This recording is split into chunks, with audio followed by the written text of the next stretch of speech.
gets to rocking, it's a hell of a show.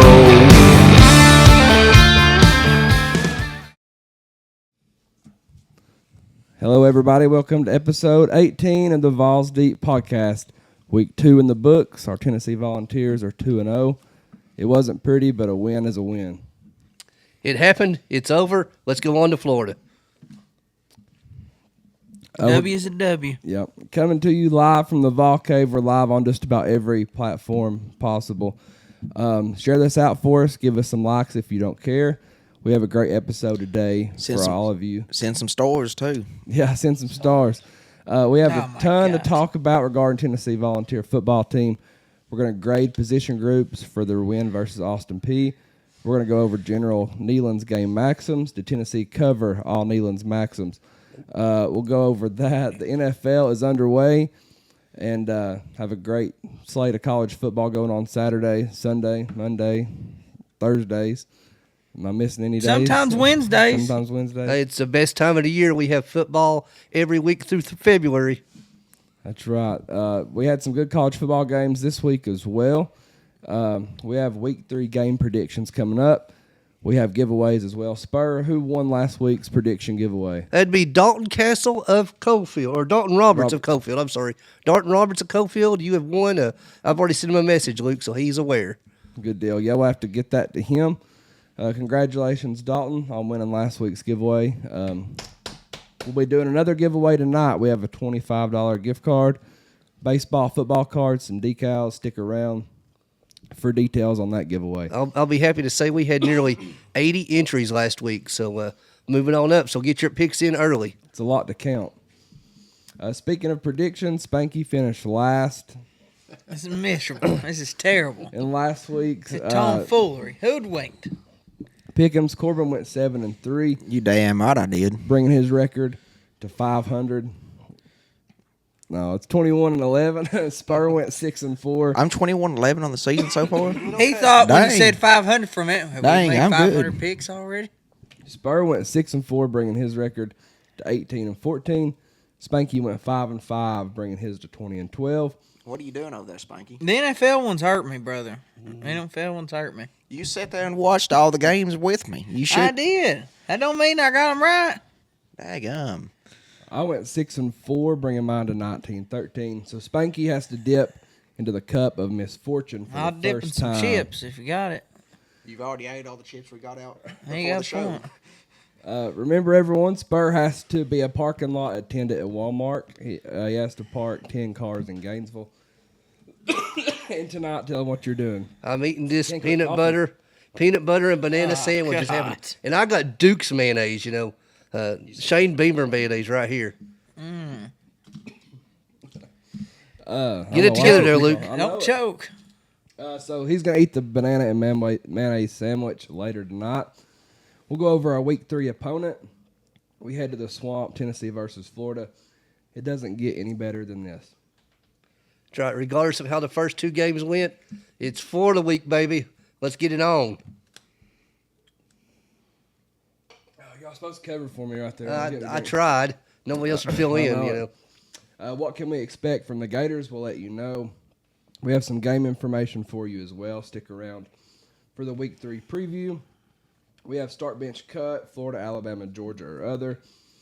And then we have the duel. 3-week reigning champ, Spur. That's right. Going to make it 4 weeks this week. This belt is going to Gainesville with us. Damn. You'd be ashamed. It's headed to Bristol Motor Speedway this weekend with me. What kind of Tennessee fan are you going to a damn NASCAR race? I'm going to wear my overalls tomorrow night to the NASCAR race up there. And my coonskin hat. You need to be in a car going to Gainesville. All right, we'll be right back with our recap. Share this out to your friends, and let's have a good time tonight. Hey, what's up, y'all? It's the Vol Daddy. I want to give a big shout-out to the Fairview Union. Great musicians, local people. Chad's from my hometown. They were gracious enough to let us use their music for our podcast. Make sure you check them out. They're huge Tennessee fans. You won't be disappointed. Let's hear them play. Man, you won't believe that roar when the boys find the checkerboard. The big orange is back. It's a fact. Volunteers, where you at? Get loud, staying proud. Send a message to the crowd.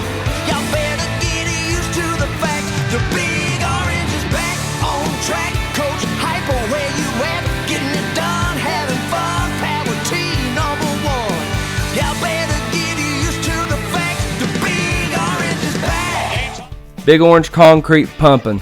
They can accommodate any residential or commercial concrete project that you may have in mind. They have one of the biggest line pumps in the state.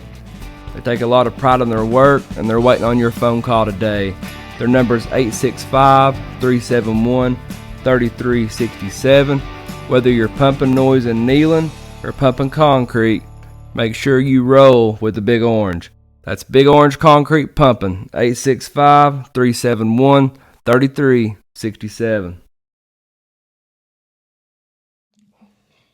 All right, and we're back. Episode 18 Vols Deep Podcast. Oh, hey. We're there coming it to is. you live on Facebook, YouTube, Twitter. We're about to hit this week's recap. We appreciate the likes, comments, and shares. Please keep them rolling in for us, and I'll try to quit coughing. Tennessee gets the win over Austin Peay, 30-13. Overall thoughts on this game? It wasn't pretty, but as we said at the start of the show, a win's a win. It's not what everybody expected, even myself. I figured it'd go out there and be a blowout. But, we got to remember, guys, this is still a young team.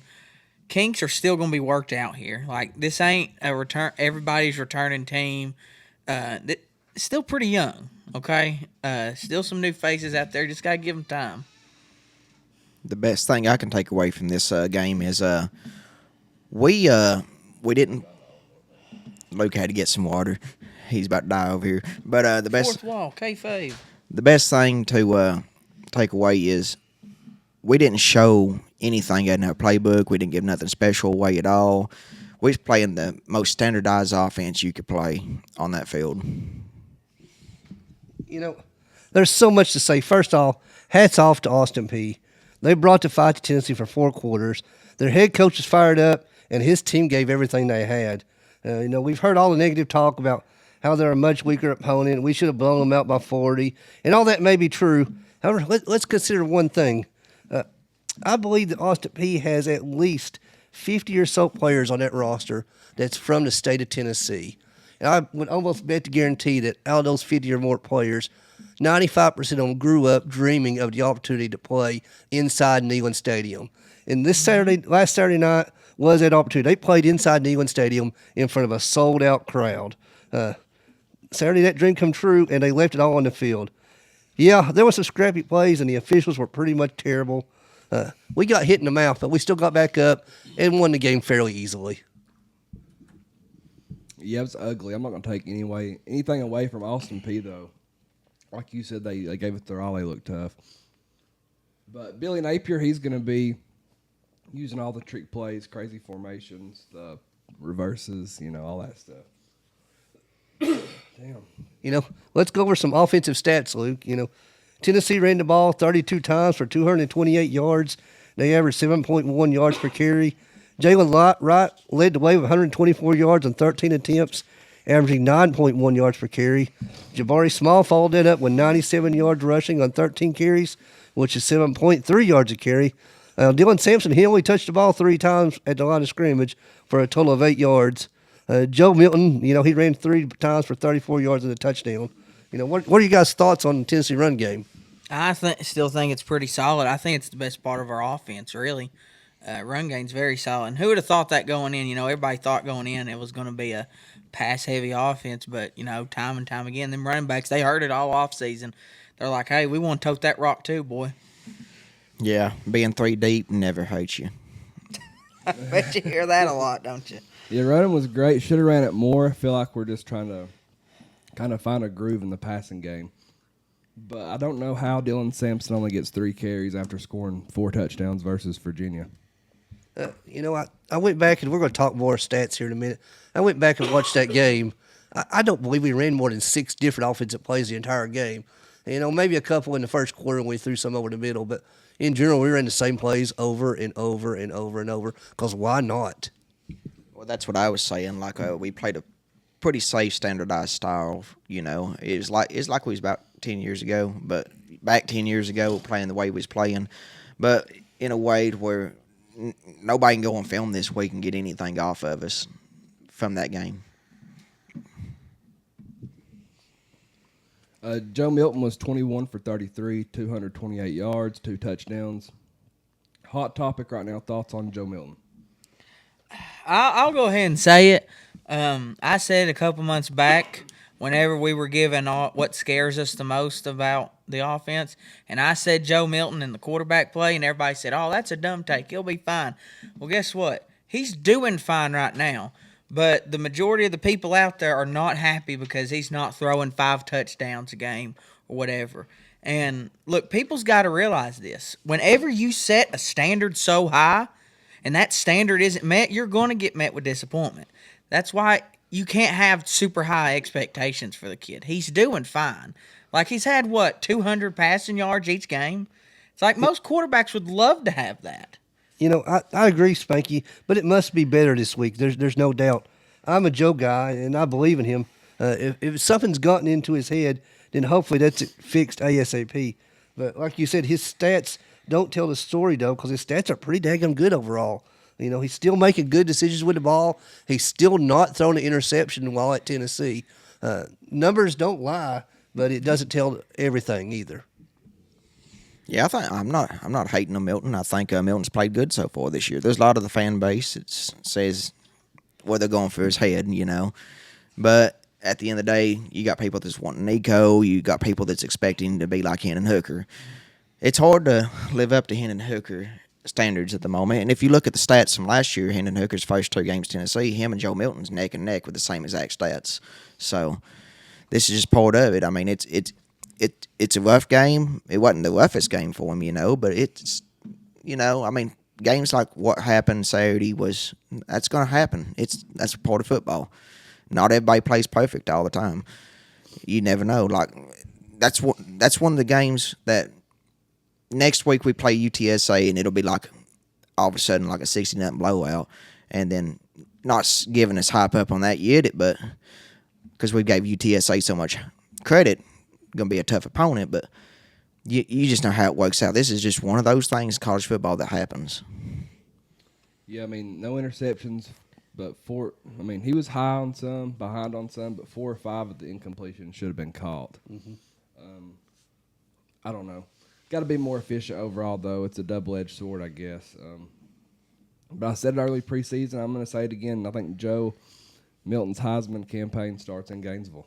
I agree 100%. If he goes out there and balls like we know Joe Milton can, then solely the national media will be talking about Joe Milton for Heisman soon. Yep. He's on the cover of ESPN all day today, Joe Milton. And it was a huge article. If you haven't seen the ESPN article on Joe Milton, they wrote a novel about him. It's fantastic. Took me 30 minutes to read it. Let's hit on our receivers now. Ramel Keaton, 5 catches, 52 yards, a touchdown. Brew McCoy, 5 catches, 51 yards. McAllen Castles, 1 catch, 43 yards, and a touchdown. Squirrel White, 4 catches for 30 yards. Jalen Wright had didn't miss Jalen Wright. Jabari Small, Jacob Warren, Dylan Sampson all caught at least 1 pass. Thoughts on receivers and the backs receiving? Receivers got to catch some balls that are getting thrown their way. Yep. If it hits you in the hands, catch it. Isn't that right, Spanky? Yeah, that's just how it is. Like, the quarterback can only do so much. You got to catch the ball, and I get it. We're still early in the year. There's no need to be all get your panties in a wad at some of these college kids. We got to remember they're still student athletes. Okay, it's going to happen. People out there want to complain about it. Well, you can go out there and try it and see how you fare. Yeah, we're just going to shake the drops off and don't let it become a habit. And let's get on to the swamp and show them what we can really do. Yeah, I agree with y'all. It wasn't the prettiest thing ever for receiving, I'll be honest. I was frustrated sitting there in stands at points. But I think we go to Florida. This is going to be a good opportunity. Like, it's a rivalry game, so we're going to play different. We walked into Austin Peay like, okay, we're going to beat that butt over here. But Florida, we'll see what we got for sure with the receiving, with Milton and all of them. Yeah, you just gotta catch football, man. Good play at times, but we have to focus. It's just not the same play as last year. We'll hit the comment box here in a minute, I promise. Defense, Tennessee looked decent to me. Allowed 260 passing yards. They only allowed 79 rushing yards, which mostly came from the Austin Peay quarterback. We shut the run down, only like 43 rushing yards from the backfield. 7 sacks as a team. Yeah. Austin's Peay quarterback ran up the middle on 4th and 2, 2 minutes into the game, and that was pretty much their only decent run of the whole game. It kind of changed everything. It set the tempo for Austin Peay. But from that point on, they didn't have anything of significance. Late drive touchdown. I feel that the game was a mute point at that point. Austin Peay was playing for pride, and to give them credit for it. I mean, the coach from Austin Peay was just so fired up the whole game and animated. One thing I noticed is how he used his timeouts was so unorthodox. But he used them anytime Tennessee got any kind of momentum. He called timeout. It was almost like Lane Kiffin faking an injury, but that's what he was using his timeouts for. Hey, I thought it was pretty good. I enjoyed it. And that's the thing with these games right here. You always got to watch out for these games, especially like in Austin Peay. Like Spurs said earlier, half them kids live in the state of Tennessee. They probably dreamed of that. They got nothing to lose. It's not like they're going in there projected to win. Everyone's not giving them a chance. So what do they have to lose? As a coach, that's probably the best motivational game you could do right there to your kids.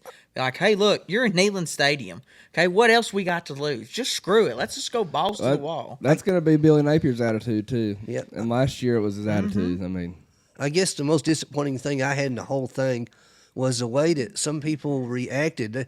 It was almost as if we lost the game. Yeah. The way people were acting. We didn't lose the game. We won by 17 points. Them booing, like, Milton and them, like, really? It's like...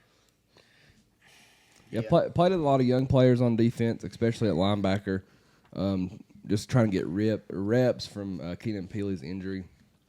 Out of position, a little hesitant, but good overall. I think Haddon got done wrong on the pass interference calls. What do y'all think? Yeah. There was a few bad Especially calls. when you don't call it going the other way. You know, that's one rule that I would like to see modified a little bit. If a pass is severely underthrown, we should not be penalizing the defense for being in good position and the quarterback making a bad throw. That is not a defender's fault. Aaron Beasley, 9 total tackles, 5 tackles for loss, 2 sacks. He a dog. Should have had a recovered fumble. Got screwed there. Great game from Wesley Walker, 6 tackles, 1 tackle for loss, and a sack. I thought true freshman Jeremiah Thielander played really good at linebacker. He played pretty much the whole second half. Since we recruited him, everybody hasn't really thought of him that much because he's just a 3-star. But man, his tape was great. Another solid performance from Tyler Barron and James Pierce Jr. I thought Joshua Joseph looked good too. Thoughts on Aaron Beasley? Like I said, he was a dog on Saturday. He played the best game that you could Saturday. He played phenomenal. You called him a dog. I called him a beast. He's a beast. How in the world was that play not overturned to a fumble? I'll never know. I have no idea. I mean, when the commentators are completely dumbfounded when it goes to replay and it's not overturned, that says something. I don't criticize officials too often, but golly, it made no sense to me whatsoever. Speaking of officials, I don't think we're going to be talking about them tonight, but that's some bad officiating calls. Yeah, it was not the worst, but one of the worst I've seen in a long time. Like, I was getting vibes from the Ole Miss game a few years ago in the stands, like the way things was going down. That was the worst.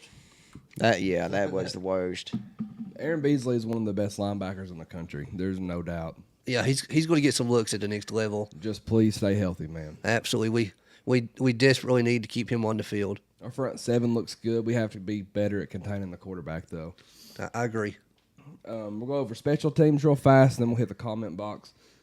Special teams look better, not great, but much better.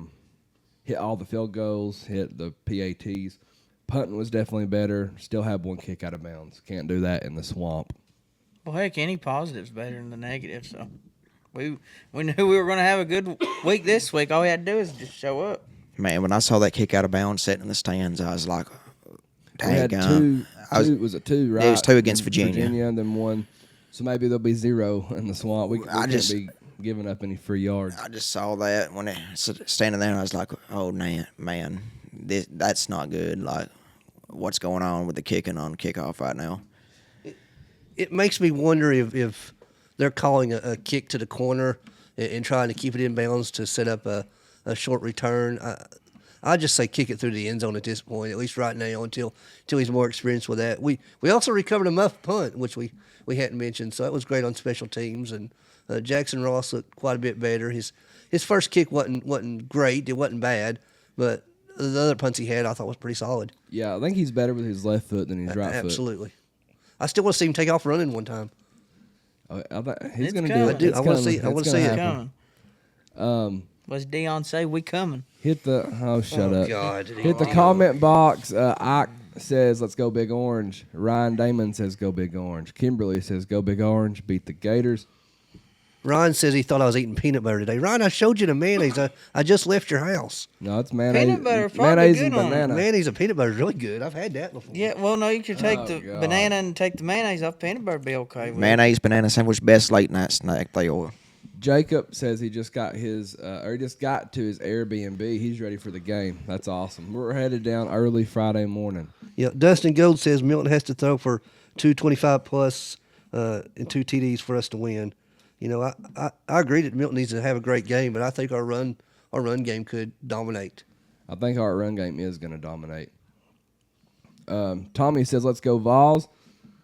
Austin Keithley says he's here for Corbin Rogers. I'm sorry. My brother's watching. Hey, Michael. Stephen Potter's watching. That's the first time I've seen him on here. They check the YouTube chat real fast. Dalton says, "Spank, he needs one of those hats." I can hook you up, brother.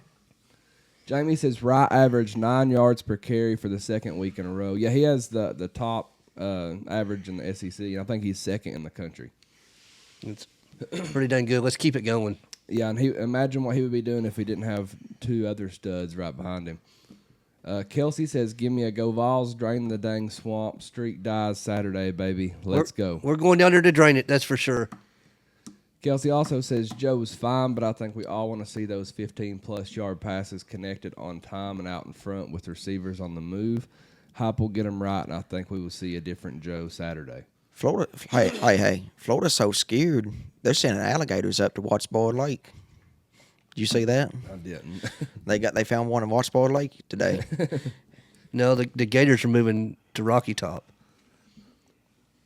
They found where home sweet home is. Mr. Jones says Saturday will be 7,000. That's a dig. I figured it That was a dig at you, was. Spanky. I figured Directly it at was. you, Spanky. He says it'll be 7,301 days since we beat Florida in the swamp. Yeah, but That's crazy. it's been 742 days since Florida's beaten Tennessee. Period. Let's see. Mr. Jones also says Austin P would have beat Florida. And I don't know about all that. The way they played, they gave them a hard time. If Florida played like they did game 1 against who they played game 1 Utah, and then Austin played us, that'd be a good game. That'd be a dang good game on ESPN. I think Florida'd still win that one just because the reason Austin P was close. One, we didn't give them any favors, but you know it's like what Spur kept saying, and people keep wanting to forget about this. That was a motivational game for Austin P. Them players wanted that moment, and now if they would have went somewhere else, who would have known that buzz wouldn't have been there for them. That hype wouldn't have been there for them. Teams that are motivated will do amazing things. The starting center for Austin P had never played a snap of college football in his life. And he comes out there and he throws that blindside block that was probably targeting, but, you know, it was an emotional moment for a kid. I liked it. I mean, if it wasn't against our players, I'd be like, Yeah. Oh! Yeah. Rick Crass says you all struggled with a high school team last week, and the 20-year streak will continue. Then, Austin, you can come back on the orange and blue side. Go Gators. I don't know who Austin is. Who's that? No. See, Tommy Lee says go Vols, and Mr. Jones said that was Austin P Super Bowl, and we're looking ahead to Florida. I agree. We were looking ahead to Florida. Yeah. All right, so It's let's. like I said last week, one game at a time. And I say that for everything. It don't matter if it's Atlanta Braves in the playoffs, NASCAR playoffs, NFL. Like I love the Titans, like one game at a time. Tennessee Vols, one game at a time. Everything always is one game at a time for me. That's how I think you should take it every week by week, one game at a time. Yeah, you definitely should. Just when you know what's next, it's hard to. My dad Even as a commented player, here- like no offense, but if we played Yeah. we played somebody mediocre, then had Oh. on out of the next week. Oh, Randy Swint says he thought we looked like a team on Varsity Blues that went to the strip club the night before. That's where Austin's going. That's where the real Spanky's going tonight. That's what he said. Nah, I'm going to bed tonight, but it's Wednesday. All right, let's go over General Nealon's game maxims. We'll go over each one and agree or disagree if that maxim has been reached. Number 1, the team that makes the fewest mistakes will win. I think we made a ton of mistakes, Yeah. but we didn't turn the ball over. But we had drop We did after have one drop after drop. fumble. Ramel fumbled. Yeah, that's right. We did have one, but Had one. I don't know, the drops and then some of the throws. Yeah, I mean, I don't know. Maybe like a 50-50 or something on this one. Number 2, play for and make the breaks. When one comes your way, score. we didn't take advantage of the muff punt early in the game. We got a field goal there when we got the ball inside the 25. All the breaks really seemed to go Austin Peay's way the entire game, whether it be the bad calls or the funny bounces or whatever. But we still found a way to win. They capitalized on the momentum they were given. Yeah, we got to turn that into 7, not 3. Absolutely. Especially against a team like that. Number 3, if at first the game or breaks go against you, don't let up. Put on more steam. Well, they didn't. Really, you got to have momentum to get steam. So I know towards the end, we started to run away with it a little bit, but we still got to. You got to start fast and finish fast. I feel like we're a team that's got to get that first down to start the game. Like, you get that first down and we're going. Yeah, I mean, I thought we fought enough to win. We definitely didn't. We didn't allow the officials to cost us the game. Our team seemed to be poised even when facing adversity. You never seen panic. You never seen adversity. You never seen bad attitudes on our team. It was all positive, even when we wasn't playing well. Protect our kickers, our quarterback, our lead, and our ball game. They protected the lead. We protected our kicker. I think Joe only got sacked once. Yeah, and I'll tell you what, I was really frustrated on that one sack because if you go back and watch it, Joe was going deep on that play. That was the one time he was going to throw the ball deep, and he got sacked on it. So I really wish we had that play back to see what would have happened. Ball, Oski, cover, block, cut, slice, pursue, and gang tackle for this is the winning edge. Can't say nothing negative about the defense on Saturday. I don't know. I don't think we tackled as well as we did in week 1, but we still didn't allow Austin Peay to run on us. Yeah, other than the quarterback kind of scrambling around, I mean, yeah, I thought we done fine, especially with the amount of bodies that we played. Press kicking game. Here's where the breaks are made. We made all of our kicks, enough said. Yeah. 100% carry the fight to our opponent and keep it there for 60 minutes. Didn't play a 60-minute game, that's for sure. No. I'll tell you what, Austin Peay brought the fight to us, and our athleticism and sheer talent won that game. So we must bring the fight to Florida this week. Hey, I'll give Austin Peay this. In the words of a former UT coach, they had 5-star hearts. They did. Champions of life. That's right. They had 5-star hearts, but sometimes 5-star athletes will outshine 5-star hearts. Yeah, too many energy vampires going on. Yeah. Got to work on our eye discipline. I just think it's one of those games. People freaking out, text me all week about Tennessee. Corbin, we're champions of life. Yeah, what are you talking about? Hey, we're building this thing brick by brick, man. Concrete by concrete.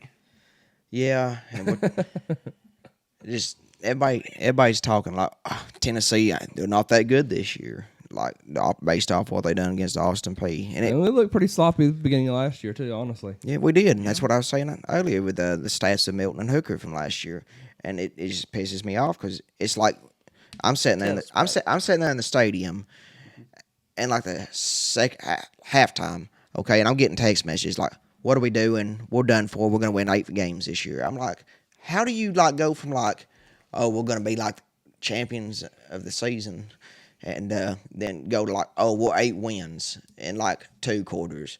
Like, you cannot base off just one game, especially a game with Austin Peay playing with all the heart they had. They did. and I'll be honest. I mean, Shit happens. Georgia's struggled for two. Man, they look really rough. So all the big teams look pretty rough. Yeah, we're not the only team. Or last week, sorry. Yeah, we're not the only team that struggled last week. Like Clemson was playing Charleston Southern, and yeah, they won like 66 to 21 or something. But it was like a 3-point game at halftime. Hey, Eastern Kentucky kept it close with Kentucky. They did. Ohio State. 2 straight weeks playing bum teams, and here's Ohio State winning 35-7 against Youngstown State University. I mean, and another week where Ohio State falls the rankings again. Like Corbin said, we wasn't off to the best start, but plenty of other teams in the top 15 struggled as well, and I'll mention that later on this podcast. I think I have some notes written down. Georgia, like you said, Luke, just looked awful, especially in the first quarter. I don't think they could have beat Cofield High School. Not many people can. Oh, knew that was coming. Yeah. We also have some And game Middleton. time news for y'all regarding Week 4 versus UTSA. The Roadrunners will square off versus our Volunteers at 4 p.m. next Saturday. It's another great time for tailgating, and you're not out there all day, but you're still out there long enough. The spank will be in Neyland. It could be hot, it could be cold, it could be perfect. We don't know in mid-September. Such an odd time though, because before this year, like we're getting stuck with all these odd times starting, and like before, like it's always 12 o'clock, 3:30, 7 o'clock, and here we're being stuck at 5 o'clock games, 4 o'clock games, like very weird. I like the start time. Yeah, it's odd, but plenty of time for tailgating. It beats the crap out of a noon game. Yeah. Mm-hmm. Means it'll be about daylight when we get outside the stadium. I missed 3:30 kickoffs on. People can say what they want about CBS. I'm sorry, but that's just nostalgia right there. 4 o'clock and 3:30 is pretty similar. So just 30 minutes. Yeah, it's the same. You can get a lot done in 30 minutes. You know that. Pretty good I ain't going weekend there. for college football. A lot of big names struggled, like we just said. A lot of big names still looking sloppy. Georgia looked rough. Bama falls to Texas. Ohio State still hasn't impressed me. I thought Oregon struggled. Appy State scared North Carolina into 2 overtimes. Washington State upset Wisconsin. Ole Miss destroyed Tulane. Colorado beat Nebraska easily, which we all seen coming. Kind of surprised about Miami beating Texas A&M like that. Am I missing anything? Mm-hmm. Just overall thoughts so far. The Miami one shocked me too. Yeah. I had Texas A&M. I thought they was gonna. I thought they'd do it. Especially when Miami was like doing a buy one get one free for their tickets. Yeah, and that's stuff. usually not a good sign. And Tulane shocked me too because Tulane's been built up. They've been good, very good the past few years, and here they got Ole Miss coming to their home turf and get blown out. That's surprising. But Tulane, they lost a ton from last year, so I guess it's understandable. But they still was a ranked team. That's a ranked win for Ole Miss. And see, and I'm not trying to bash whatever you're saying, Corbin, but I hate, and I agree. Someone said this the other day on ESPN. I don't get the whole preseason rankings. Like, all that's good for is TV viewership. It's good for us to talk about on this podcast. Yes, that's all it's really good Let's for. be honest about it. You realistically do not get a feel for who's good or not until like about week 3 or 4. Realistically, you really don't. And you can't really do a good ranking until after 6 or 7 weeks, I don't believe. Yeah. Tennessee certainly isn't the only top 15 team who struggled. There's a lot of parity in college football this year, and that's a great thing. I don't think we have a single dominant team. Texas is going to be a tough out in the SEC for years to come. Oh, hey, Luke, guess what? What? Bama lost. Ain't that great? Bama lost to UT again, didn't they? Yeah. No, we're the real UT. We're the real Thank UT. you. We can be number 1. They can be number 2. I got a good start bench cut question.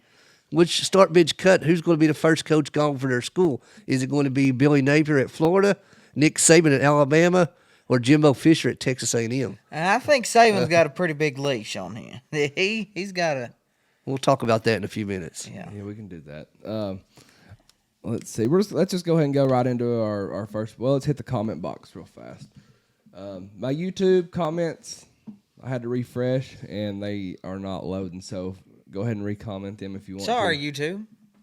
But Jonathan on YouTube said even good teams play poorly in the first few weeks. Yeah.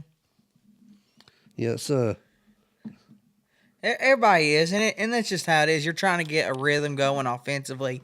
You can only get the same look so many times in practice. It takes getting used to playing different bodies. James Fair says, bring Cofield down to Greenville. We'll spank that tail off of y'all over the field. Okay, yeah. It's a 4A school. Of course you all will. Yeah, we got That's I like Tennessee graduated playing with Austin like P. 38 people, man. Mr. Jones says Joe doesn't lose in Florida. Dante Thornton needs to show he belongs this week or he could get passed up by the next wide receiver. Kimberly says she read where Saban is retiring after this year. I did There's a read lot of that. rumors about that, but nothing's been made official. That post you saw about that was a fake news report at the Yeah. moment. At the moment, I mean, I got asked same question, and it was a fake report, just trying to get some clicks on some clickbait. That's all it is. And Saban, his retirement, he's not going to announce it till the season's over with. I feel like he'll announce it. He ain't going to make this big old spectacle of it and all that stuff. I think it'll be right after the season. Yeah, I hope he's one of them coaches that just rides off to the aspire sunset and be so gone. low, man, until they just call it quits. The day Nick Saban does retire, Jimbo Fisher is the new head coach of Alabama. I wouldn't go there. Not Jimbo Fisher. I'm talking about Clemson's coach. Never mind. Dabo. Dabo Sweeney. Not Heck, Jimbo. I don't know about oh, now. I don't know not now. Jimbo. Dion. Dabo. Hey, no, but Lane realistically, it could be either Lane. It could be Shark. I was too. going to say Sharkeezy at Texas coming right back. That's a topic for another day. All right, first main talking point of the day presented by Big Orange Concrete Pumping. Taylor Jones with Big Orange Concrete Pumping has been doing this type of work for a very long time. He has one of the biggest line pumps in the state, so make sure to reach out to Big Orange Concrete Pumping for any of your concrete needs. All right, y'all, let's get balls deep in these position groups. Let's grade them from their performance during the Austin Peay game. Quarterbacks. I'm going to start it off. I'm going to start the quarterback at a C-. There was no turnovers. We made decent decisions. There was just nothing down the field. A few bad throws, if accurate, then we really wouldn't have much to discuss. It's got to get better. That's all there is to it. I'm going to go with a B. I know people are complaining he's not going down the field, but look, that could just be a coaching thing. It's like, and why would you want to throw deep balls down the field against these lesser schools? Your tape's out there already. Like, don't show everything. And I thought Milton did fine. I'm giving him a B. 21 for 33, 228 yards, 2 passing touchdowns and a rushing touchdown. For any other quarterback, that's a good day. That really is. I just think we put too much of a high expectation standard. Like, everybody thinks he should be winning the Heisman today. Well, guess what? They don't give out the Heisman today. They give it out in December. The problem with that is he's just following Hendon Hooker, man. Yeah, it is. And everybody wants the same. Everybody wants that. But you know what? He's Joe Hendon Milton. was great. He's Joe Milton. He's not Hendon Hooker. I agree with everybody here. I think he got, I'm going to say like a B, B minus is what I would give. Milton, he's not played terrible this year, to be honest with you. He's played good. And Spanky gave his stats off. How many yards did he have? Like 228. 228. That's still good stats. I mean, he's not out there. And a lot of the plays, they was drop plays. I mean, you can't put it on him for them drop plays. I will say this, they was talking about on the radio today, he is, as far as efficiency, last in the SEC. For quarterback. Yeah, I think so too. But I got him as a C. Not great, not horrible, but does have to be better. Running backs. Running backs, A. I think they still had a good performance on Saturday. 221 yards, 7 yards per carry about. That's pretty good. Hey, all you need's 10. So I gave us a B+. Nothing jumps out. There was no 50-plus yard runs. We have 3 solid options at running back. Yeah, I'm just gonna give a B. I thought he was pretty solid at running back. Nothing special. I mean, we was running the standardized Tennessee offense that we've always knew before, and but we done good with it this week. We we done really good with it. I'm gonna go A. Solid performance overall. Wide receivers. I'm going to put my wide receivers and tight ends together into one. I'm going to give them a C minus. Like, too many drop balls. Just you gotta catch the football. If it's overthrown your head, that's quarterback. But when it's touching your hands, you just got to catch the ball. And I don't know if it was the nerves or just whatever, and like who knows. But you just got to catch the football at the end of the day. I gave them a D. Yeah, I rated Milton higher than I did receivers. Each of the receivers had a ball that should have been caught that was hitting their hands, and for whatever reason simply wasn't caught. We had a couple of holding calls against our wide receivers. We had a offensive pass interference that I just don't think the official knew the rule to begin with. Yeah. It passes behind the line of scrimmage. You don't have offensive pass interference on that, and he called it twice, and I was just ready to throw my hat at the TV. But it is what it is. It's going to be better. I gave him a D minus, just give him improvement for this week coming up. I mean, we expected so much out of these receivers, and 100-yard games. You know, last week how many yards was we talking they was going to have apiece? Remember that? And none of them come close to meeting them goals. So D minus. This week will be a new week for them. Let's hope that they're getting the reps in practice, and they get a new mindset in the game, and Hopple kicks that damn ass for them. Yeah, I'm going D. Got to catch football, man. It's that simple. Got to catch football. Blocking wasn't great. Like Spurs said, there was some penalties, but they didn't stay on their blocks long enough as well. A lot of them plays. Tight end. Spanky already said the tight ends, so I gave the tight ends a B. I said, other than one drop, our tight ends played pretty well.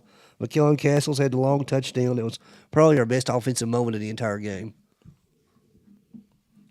Just throw my tight end there with the wide receivers. I'm pretty let down at the moment. B plus for tight ends. Blocking was good. Couple catches. McAllen Castles. That's what he is, man. He was an NFL target before he come here, and we're really going to put him on the map. That gave us just a bit of a preview of what we could expect from Castles. 100%. Offensive line. Well, since Spanky's looking, I want to go first. Oh, yeah, go I on. gave our offensive line a C minus. There is absolutely no reason why Austin Peay should have been in our backfield whatsoever.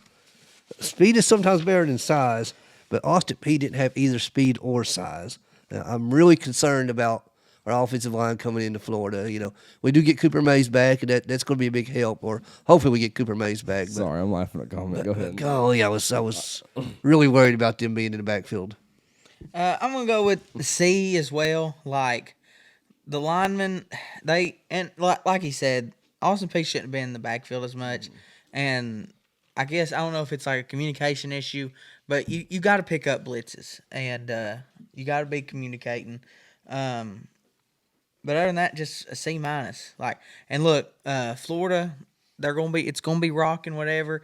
We still got to communicate. If you see blitz, you got to call it. So that's just something we got to work on. But I think having Cooper back this week, it's going to help the offensive line out because he is the leader of the offensive line. I think having your leader back out there, I think it's going to help. I'm going to give C+, and that's just because Cooper's out. I think, like they said, we get Cooper back, it's going to be a different ball game with the offensive line. I'm going C minus. Playing a front that's much shorter, lighter, slower. Not as athletic as you, we should not have struggled whatsoever. Did you copy my notes? Pretty much. Yeah. Brains just think alike. Defensive line. I gave our defensive line a B. I thought it was a fairly solid performance, and it may have been an A had Diatello, is that how you say the quarterback's name? Had he not broke that 50-yard run on 4th and 2 to start the game. Right. A for defensive line, I thought they had another good game. Couple times they probably should have been in the backfield, but solid effort for them. Yeah, I'll give them a B. I'm gonna go A. I think another great performance. Just a base type defense. We dominated. Anxious to do with what we do with some stunts and twists and blitzes. You know, I'm very excited about this defensive line. Defensive backs. I went B minus. The pass interference calls was on badly underthrown balls. I've said it earlier in the podcast. I love to see that rule change, but it is what it is. Otherwise, Austin P made some good throws, but they really didn't have anything over the top. A couple of overthrows that may have changed my grade, but I thought it was okay overall. It seemed like with the DBs, pass interference calls, it seemed like everybody was going to have one at some point. And it's like pass interference are like assholes. Everybody's got one, apparently. But other than that, like what Spurs said, that rule does need to be addressed. And it seems like it's not just hurting the college level, it's hurting every level with pass interference. I just don't see why it's so hard nowadays for that call. I just don't get it. Yeah, I mean, the definition is literally like both players have a chance at the ball, you know. I'll give them B. I thought they covered pretty well. Going B as well, too. I think they played fine. Like we all said, officiating was bad. I thought Haddon played good. He's got to get his head turned around on some of them plays, but much improved from last year. And I think once we start bringing the pressure up front on the quarterback, I think it's gonna really help the defensive backs out even more. Linebackers. What B plus? Our attack up the middle was tremendous. Beasley looked awesome. I thought some of our young guys got some good reps in. They were out of position a time or two, but nothing egregious. I'm just not giving any A's whatsoever in this game, just to be honest. Well, you know what? I'll give him an A. I'm giving the linebackers an A. I'm telling you, Beasley had a phenomenal game. He is a dog. Played a lot of bodies for the linebackers. I'll give him B, but I'll give Beasley an A. Yeah, there you go. I'm going Beasley to go B as well. Like I said, played a lot of bodies. Out of position, a little bit hesitant, but we're young. We're deep, but we're young at linebacker. Copy my notes again. Yeah, I like their play, man. All right, special teams, then we'll hit some of y'all's comments. C plus, like Spurs said earlier, at least they made the field goals. Punts could have been a little bit better. Kicks off could have been a little bit better.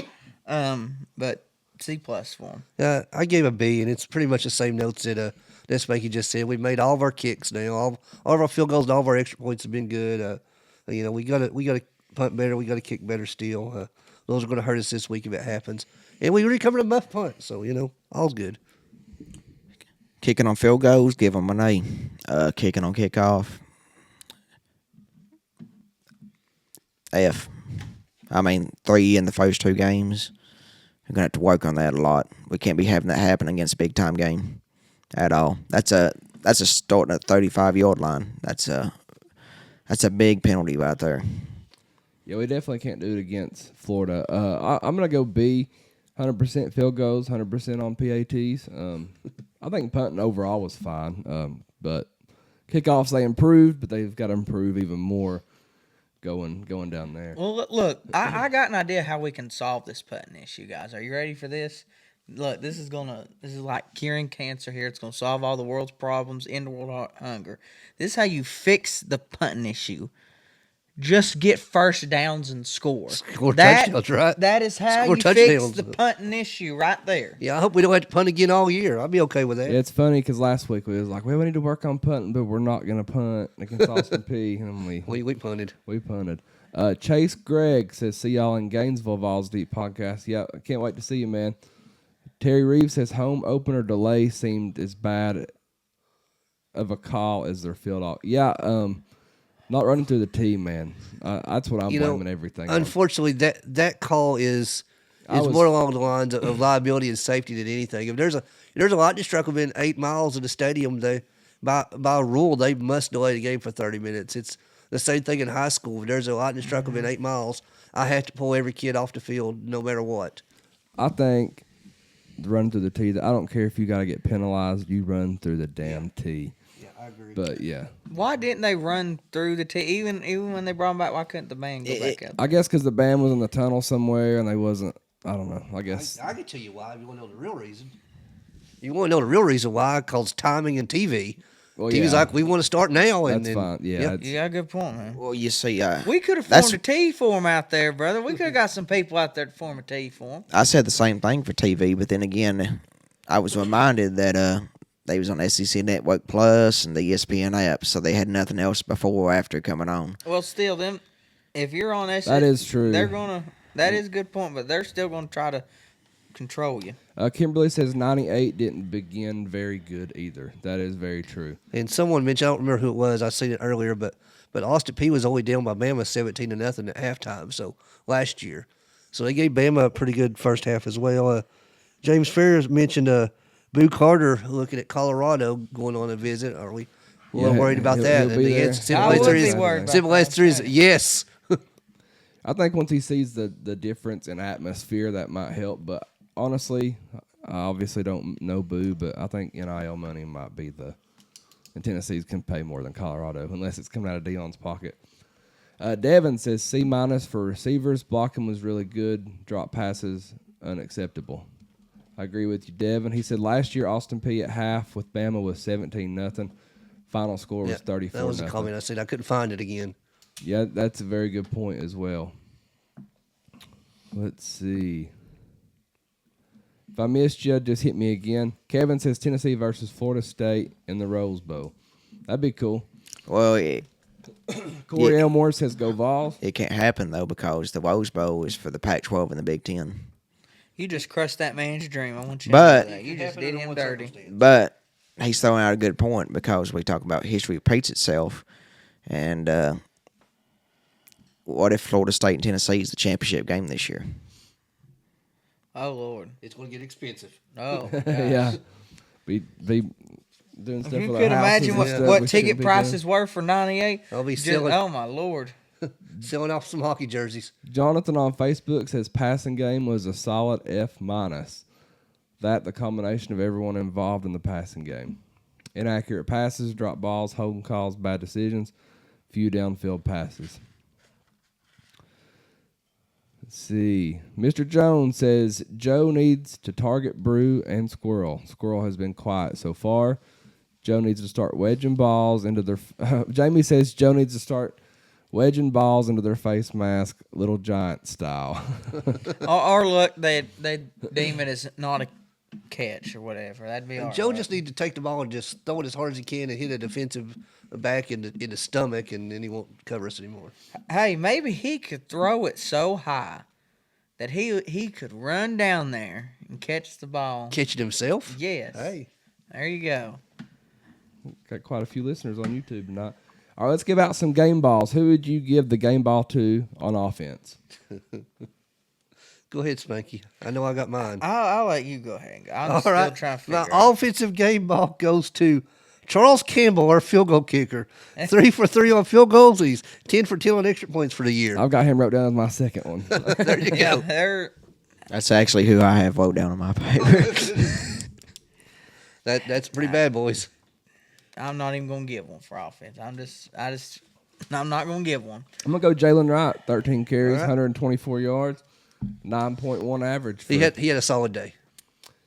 defensive game balls. I think this one is This is unanimous. I write down think it's- multiple because I ain't copying like Spanky does. Well, I don't think you have to copy on this Yeah, one. this is Aaron Beasley. Yeah. 9 tackles. He had 5 for a loss for 24 yards and two sacks that was 19 more yards. So 43 yards total lost on Beasley's tackles. He leads the country in tackles for loss. Yep. I'm going to go Wesley Walker, change it up, 6 tackles, 1 tackle for loss, and 1 sack. All right, thank you all for listening for our first main talking point of the day. We're going to take a short, 1-minute break. We have a lot more coming your way, including a giveaway. Share this out for us, please. Comment, like. If we missed your comment, comment it again. Next, we have Start, Bench, Cut. Since July of 2021, our student athletes have capitalized on so many NIL opportunities that have been presented to them. Those opportunities exist because of the power of Vol Nation. When you combine the most passionate fan base in the country with the city of Knoxville and our great state, you create the nation's #1 NIL destination for student athletes. There's no better place for our players to build their brands than right here at Tennessee. I encourage all of you to support and donate to Spire Sports and Our Lady Vol Booster Collective. These collectives are here to serve our student athletes the right way in our community. To get involved, please scan this QR code now. It's been an incredible fall for our program, and we are just scratching the surface of what we can accomplish.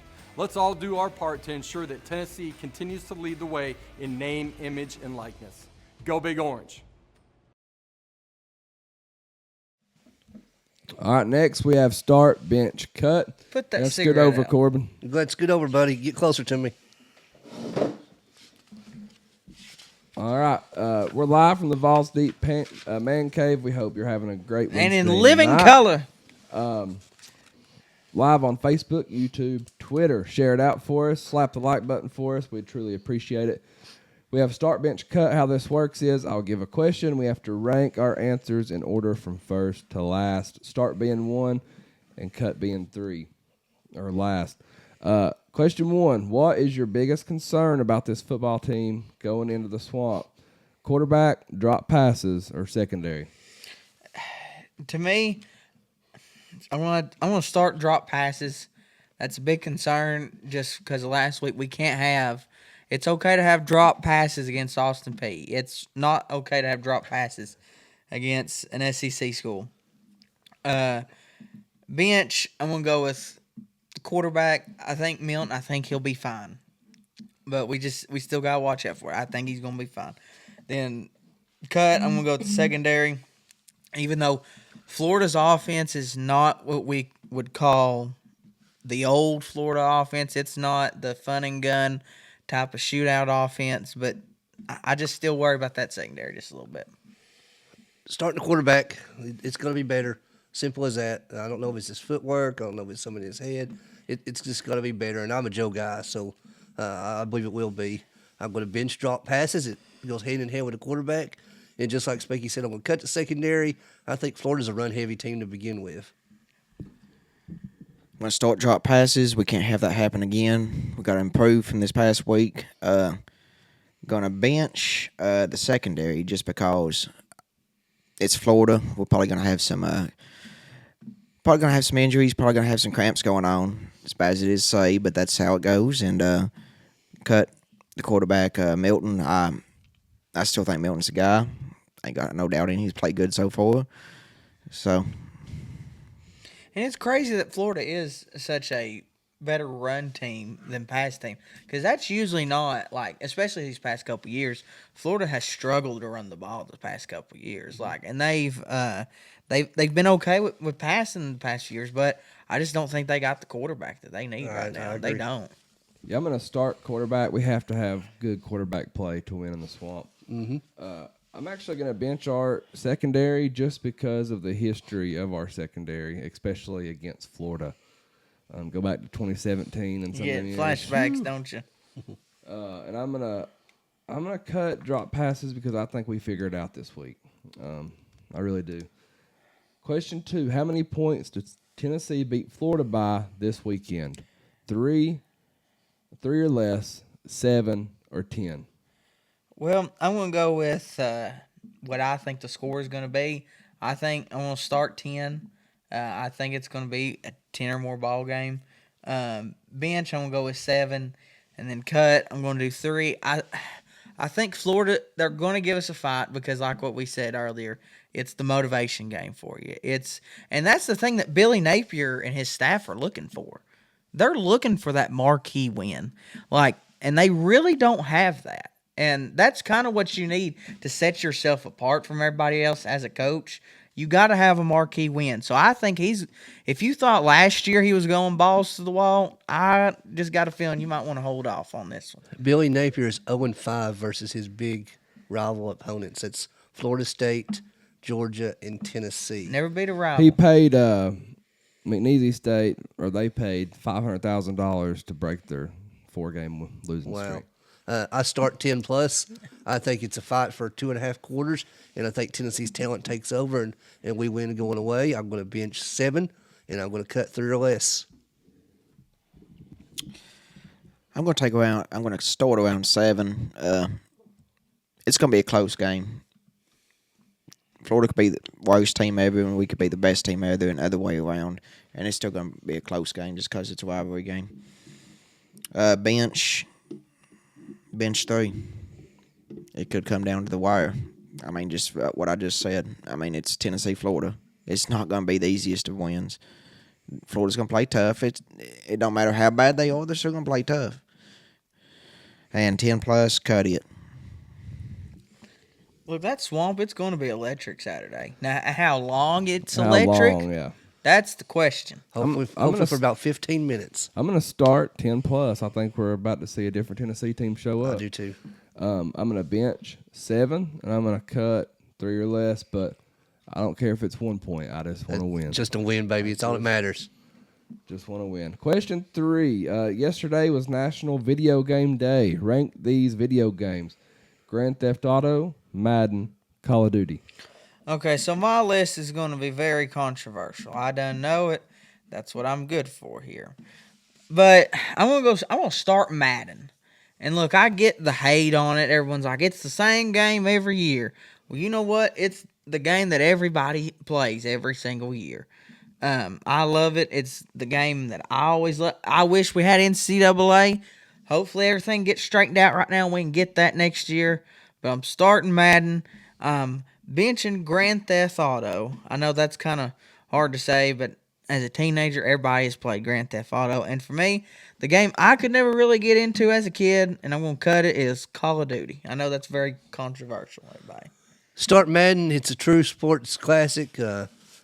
Golly, what did it start back in 98, something like that? Maybe longer than that. It's been around forever. What's the first Madden there, Corbin? I know you know. They're on year, I think, what, 26, 27? Madden's been around something forever, like so that, yeah. you had to start Madden. I'm going to bench Call of Duty. I don't like the story mode, but I love playing online Call of Duty for 15 or 20 minutes at a time, just going in there on Nuketown and just shooting a bunch of fake computer things. And I'm going to cut Grand Theft Auto. I've played it many times. It's just out of the 3, it's the one I pick. I guess I'll have to start Call of Duty. I mean, I played a lot of Call of Duty in my life. And that's what everybody plays Call of Duty, and that's the only reason I've always played it, because all my buddies play it. And I'm terrible at it, by the way. I'm not the best. Like, I'm usually 500 at best. But bench Grand Theft Auto. I'm waiting for the next Grand Theft Auto to come out. Been waiting on it for like 10 years now. And cut Madden. I love Madden, but Madden has never been like the go-to game for me. Like, I'll always go to NBA 2K or something else over it. Like, it really is the same thing every year. There's no change, and the gameplay can be pretty bad at times. So I'm starting Madden. I can play it all day long. I do agree. I would have put NCAA on here, but it just destroy everybody else. if you put NCAA on this list, like, there's nothing that's going to beat it. I'm going to bench Grand Theft Auto. Fun. Could play it all day as well. I'm going to cut Call of Duty. Used to like it, but I just can't get into it anymore. Hey, just so you know, you're having some live feed issues. Oh, really? Yeah, we are no longer live on YouTube. And it's cutting in and out on Facebook occasionally. Those of you on Facebook, are y'all having any issues connecting to us? Let us know. Well, we just dropped, like, we've dropped 5 views on YouTube's Facebook. gone. I think we hung up on them. Yeah, James Fair mentions his live messing up. Tell us the symptom. Well, it says we're live now on YouTube, so we're back up on Facebook now. So okay, we're getting everybody back now. We'll just keep going because it's recording. So, other than Tennessee versus Florida, which game are you most excited about this weekend? Georgia versus South Carolina, LSU versus Mississippi State, or Washington at Michigan? To me, I'm going to go with LSU versus Mississippi State. I think that could be an interesting one. Mississippi State coming in undefeated right now, playing with a lot of hype, a lot of mojo right now. And LSU, they're kind of at a crossroads right now. That loss to Florida State was not the prettiest one. Then bench Washington at Michigan State. There's a bunch of things going on up there at Michigan State right now. I'm kind of curious how their players react to everything. And then cut Georgia versus South Carolina. I could care less who wins this game. I hope they both lose. You know what? I hope there's a weather delay and the game gets canceled and nobody gets a refund in that stadium. Well, that's interesting, Spanky. Those of you that can see us and are listening, just know that we are recording this podcast, so it will air even if you can't see us live. So we're working through some technical difficulties. Internet service isn't the best sometimes, so we'll get there. But as far as this list, I'm going to start Georgia versus South Carolina simply because it's two teams that's on our schedule, and it's Georgia's probably only somewhat decent test before Tennessee's game. I'm going to bench LSU and Mississippi State. I am very intrigued by Mississippi State. They're playing well. And I'm going to cut Washington versus Michigan State. I really couldn't care less.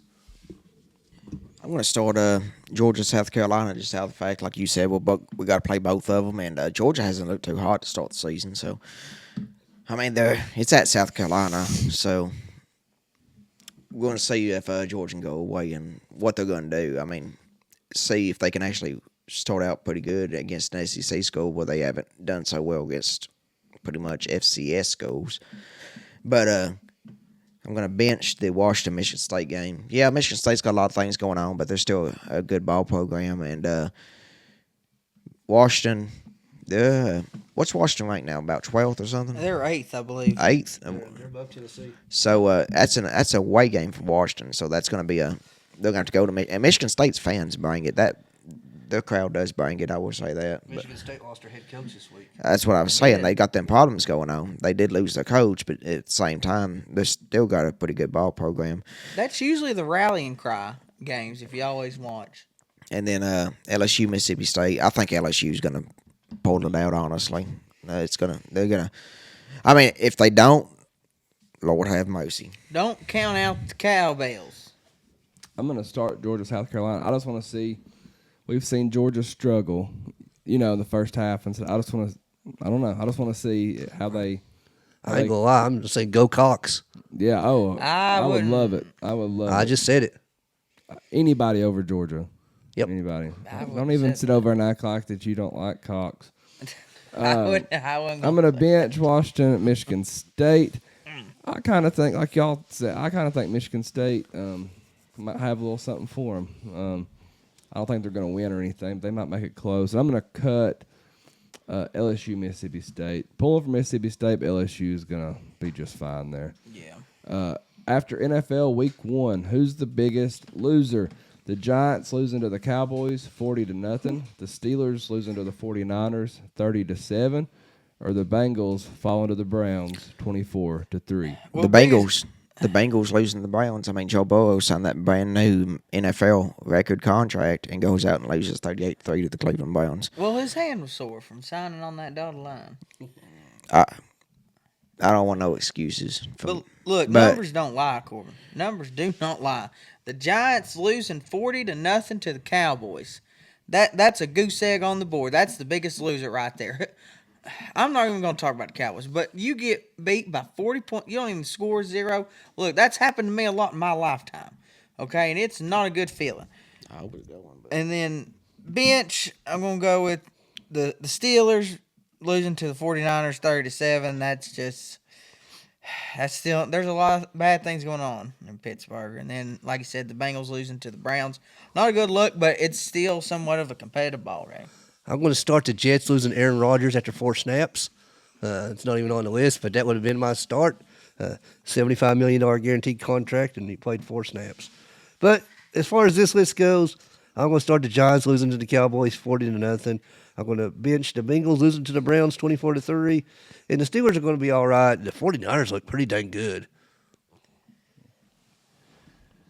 Well, I already gave my start, so I'll go to the bench. Give the bench to the Giants and the Cowboys 40-0.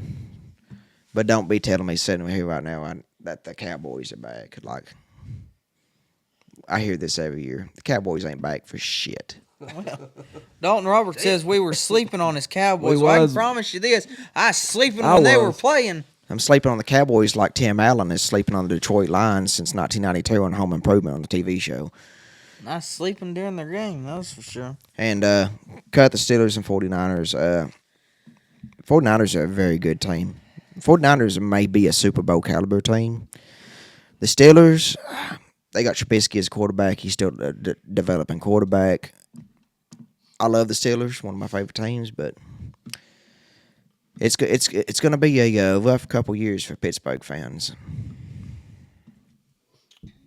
I'm gonna start the Bengals falling to the Browns. I think with the Bengals' talent, only scoring 3 points is pretty pathetic. I'm gonna bench the Cowboys. They did look good though, Dalton. They did look good. I don't know how long they can keep looking good or do it when it matters. And then I'm gonna cut the Steelers and the 49ers. I don't know. I'm not surprised at all there. Really, I'm not on the Steelers bandwagon. I'll tell you one thing, Luke, that stood out to me this weekend. You can ask Corbin because we watched some games together. And I got very excited. Even though we didn't win the game, even though the Broncos did not beat the Raiders. But Sean Payton, sir, you have my respect. You starting the NFL season off for your team, kicking an onside kick, even though we didn't get it. But my God, I respect the hell out of it. And I love it. Well, I'll say this, and this is Tennessee related. T. Higgins, who's with the Bengals right now, it is rumored that T. Higgins is not going to return to Cincinnati next year, out of the fact that he is they signed Bo with that big contract, and they ain't going to be able to afford him. So T. Higgins may be looking for a new team next year, and where he may land, that's going to be a big question mark coming up. I don't think YouTube is working for whatever reason. Facebook's working. So we'll just continue to go on Facebook, and then I guess I'll just repost it on YouTube. But that was Start Bench Cut. Very fun segment. One of my personal favorites. We'll have our second main talking point of the day next. It's time to talk about Tennessee traveling to the Swamp.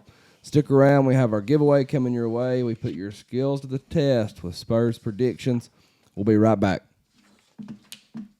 Megan's Cleaning Services is here to meet all of your home cleaning needs. From a basic clean to a deep clean, from a one-time clean to a bi-weekly clean.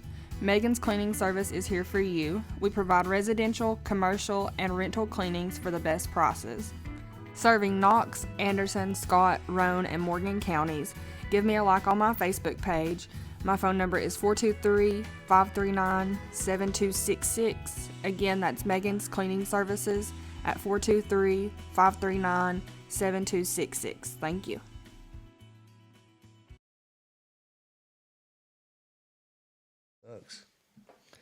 All right, and we're back. Next, we've got our second main talking point of the day presented by Trident Hydro Clean. Thank you for sponsoring this segment. We're live on Facebook, YouTube, and, well, take that back. We was on YouTube. I don't know what's going on with YouTube. Everything else is working to my knowledge. But right now, Facebook, Twitter. Share this out with your friends if you don't care. Big giveaways coming up soon. Game day, week 3 info. Tennessee travels to Florida this Saturday. First SEC game of the year. Eastern Division game. This matchup will be on ESPN, 7 p.m. Kirk Herbstreit. Chris Fowler will be on call. The line has moved quite a bit. Is it still at like 6.5? 6.5. I just checked it. It's supposed to be mid-80s, cloudy at Ben Hill Griffin Stadium. The stadium full of 88,000 fans. Yep. So we got Chris Fowler and Kirk Herbstreit on ESPN this week. So what's the ABC game this week? I don't know. Like, that's the primetime game, main ABC, and they're coming to call the Tennessee game. Guess what? The primetime game this week's going to be the Vols and the Gators, baby. Yeah, that's what everybody's going to be watching. And if we do anything like we did at LSU, more than a third of the stadium is going to be the right color orange. You know, College Game Day is going to Colorado this week. Had Colorado not been at home, I believe they would have been in Gainesville, because as far as the marquee matchups, we may have the best matchup of the week. So if you're a Tennessee fan, get in your car, get on an airplane, ride a bicycle, whatever it takes, show up in force in the Swamp. Skip NASCAR, Corbin. The Swamp is this weekend. You know, it's Florida week. We're sitting in section 36, row 21. So come on and join us. Wear your checkered overalls, wear all the orange you can wear. We're going to raise some hell, and we're going to beat the damn Gators. I love it. You know what? If you walk to Gainesville right now, you would probably miss the ball game. So you might want to get some more transportation, like he said, all the above: train, car, FedEx, UPS, whatever you got. Just don't walk because you will be late to the game. If you're at Spanky's Go speed, ahead. if you're at Spanky's walking speed, you never make it there in like next 15 weeks. You so. dang right. I'm going to give a secret out. I'm flying out of Nashville tomorrow morning to Gainesville on the Legion Air, and my plane ticket was $40. There's You no heard excuse. that. $40 to fly from Nashville to Orlando. Rent a car and drive to Gainesville. It's no problem. It's actually good. That's a hell of a deal. Let's see, man. Tennessee is 4-1 in their last 5 games. Florida is 1-4 in their last 5 games. Mentioned before they paid McNeese $500,000 just to get a W. Tennessee's averaging 477 yards per game rushing. 220 yards per game rushing, 257. I got that backwards again, man. We're really struggling today. 220 passing yard average, 250 rushing yard average. Tennessee through 2 games has allowed 270 yards per game, 183 yards passing, and 87 yards rushing. Florida is averaging 453 yards per game, averaging 283 pass yards, 170 rush yards. Florida defense is averaging allowance of 191 yards per game. 115 of those yards are passing, 75 of those yards are rushing. We'll do our predictions later, but what are your biggest concerns going into Florida? Well, for one, that's some high stats for Florida on offense already. 453 yards per game. That's a lot. I'd say McNeese jacked them up. But anyway, the swamp curse is what I'm worried about. The voodoo, the juju, whatever it is. Voodoo Spurrier magic. The quarterback play scares me. I said it months I read it ago. wrong. I thought it said they was allowing that much. I was like 450. They're allowing 453 yards. What is Florida doing over here? So what are your biggest concerns? My biggest concern is our headspace. If something goes against us early, we must rebound. Players make plays. We're a better team. We're more talented than Florida, so just go out there and play our game, and we'll be fine. What concerns me is keeping them in the game. When you're on the road in a hostile environment like that, you can't keep teams in the ball game. You got to put your foot on their throat, make them like it for 60 minutes, and you got to keep going. You got to make them quit because that fan base down there in Gainesville, I can promise you this, they are looking for a way out. So if we can get up on them early and fast, you will see the swamp drain quickly. I looked it up. Florida had 333 passing yards against Utah and only 13 rushing yards. However, they were behind the whole game and was having to try to make plays. So Florida's a run-first team. Let's be honest about it. Well, with the Utah stats, the first they pretty much done everything in the first half of the game against Utah. I will say this about Florida. They did improve last week against McNeese State. They did not have 2 number 3s on punt team. So that is an improvement for them. Good job, Florida.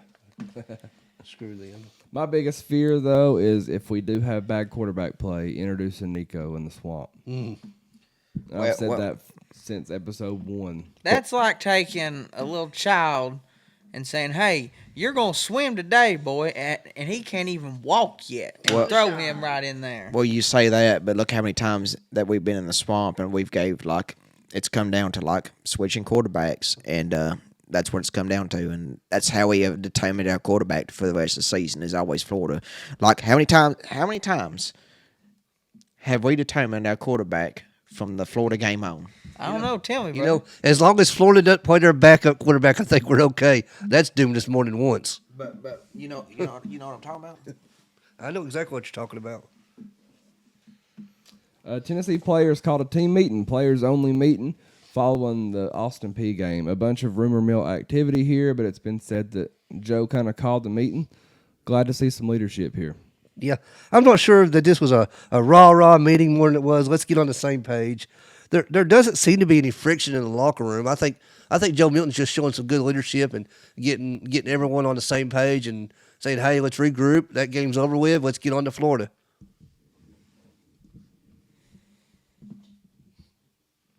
Spanky's always next, so I was waiting on him. I was waiting. But- I'll I think let he's too you busy do it, on his man. phone. I'm over here. I'm trying to read the comments of our beautiful people.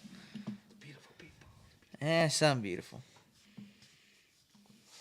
But I love to hear this. It doesn't necessarily mean that it's a bad thing or something toxic or something like that's going on. Just talking, communicating, but make sure everybody's on the same page. I love that, that Joe stepped up and had a team meeting. I hope he's just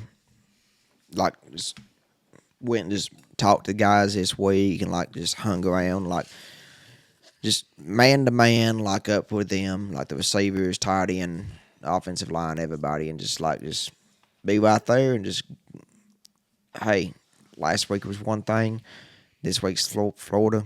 Let's go out here and let's do this. Florida head coach Billy Napier has pretty much called out the Florida fan base. They're supposed to be doing a blue out. We'll just stand out even more now. He said that he made it very clear to all the players about the rivalry, how much history is there, how much it means to Florida. Man, the environment's going to be fun. He's going to scare them to death. We got Florida, Georgia, and Alabama coming up. It's the blue out. As much as happens in Florida, a blue out's not a good thing. They're thinking cops everywhere. Well, it's checkered overalls for us. It's going to be rowdy for sure.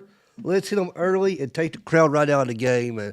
And by the time it's a blue out, all we'll be seeing is blue seats. What I'm going to be hoping is Western Motor Speedway last year, God. they always give updates in the Tennessee game. They show highlights on the big screen. And Because the Haslams pay for it. Oh, yeah, they do own Pilot, who sponsors NASCAR teams. But I hope to be looking up at the Big Titan-tron, Western Motor Speedway, and seeing Tennessee's winning. I wish they wouldn't do that so I could go back and watch it on replay and not know who's won I the hope game. it But piss pours in Bristol. it probably will. Don't say that. It's done it about. I've been there 24 straight times, and it's probably rained 23 out of 24 I think times. that I here's know your sign, NASCAR. brother. Have to take them out of it early, like Spurs said. It's not going to be any louder than Neyland, so they're used to hearing the noise. It's just opposite side of the ball. Let's just do them like we did at LSU. Let's feed on the noise, kind of like Austin P fed on the noise last week. Use it to our advantage. How concerned are you about our quarterback play going into Florida? How could we not be concerned? On a scale of 1 to 10, I'm at a 7.5.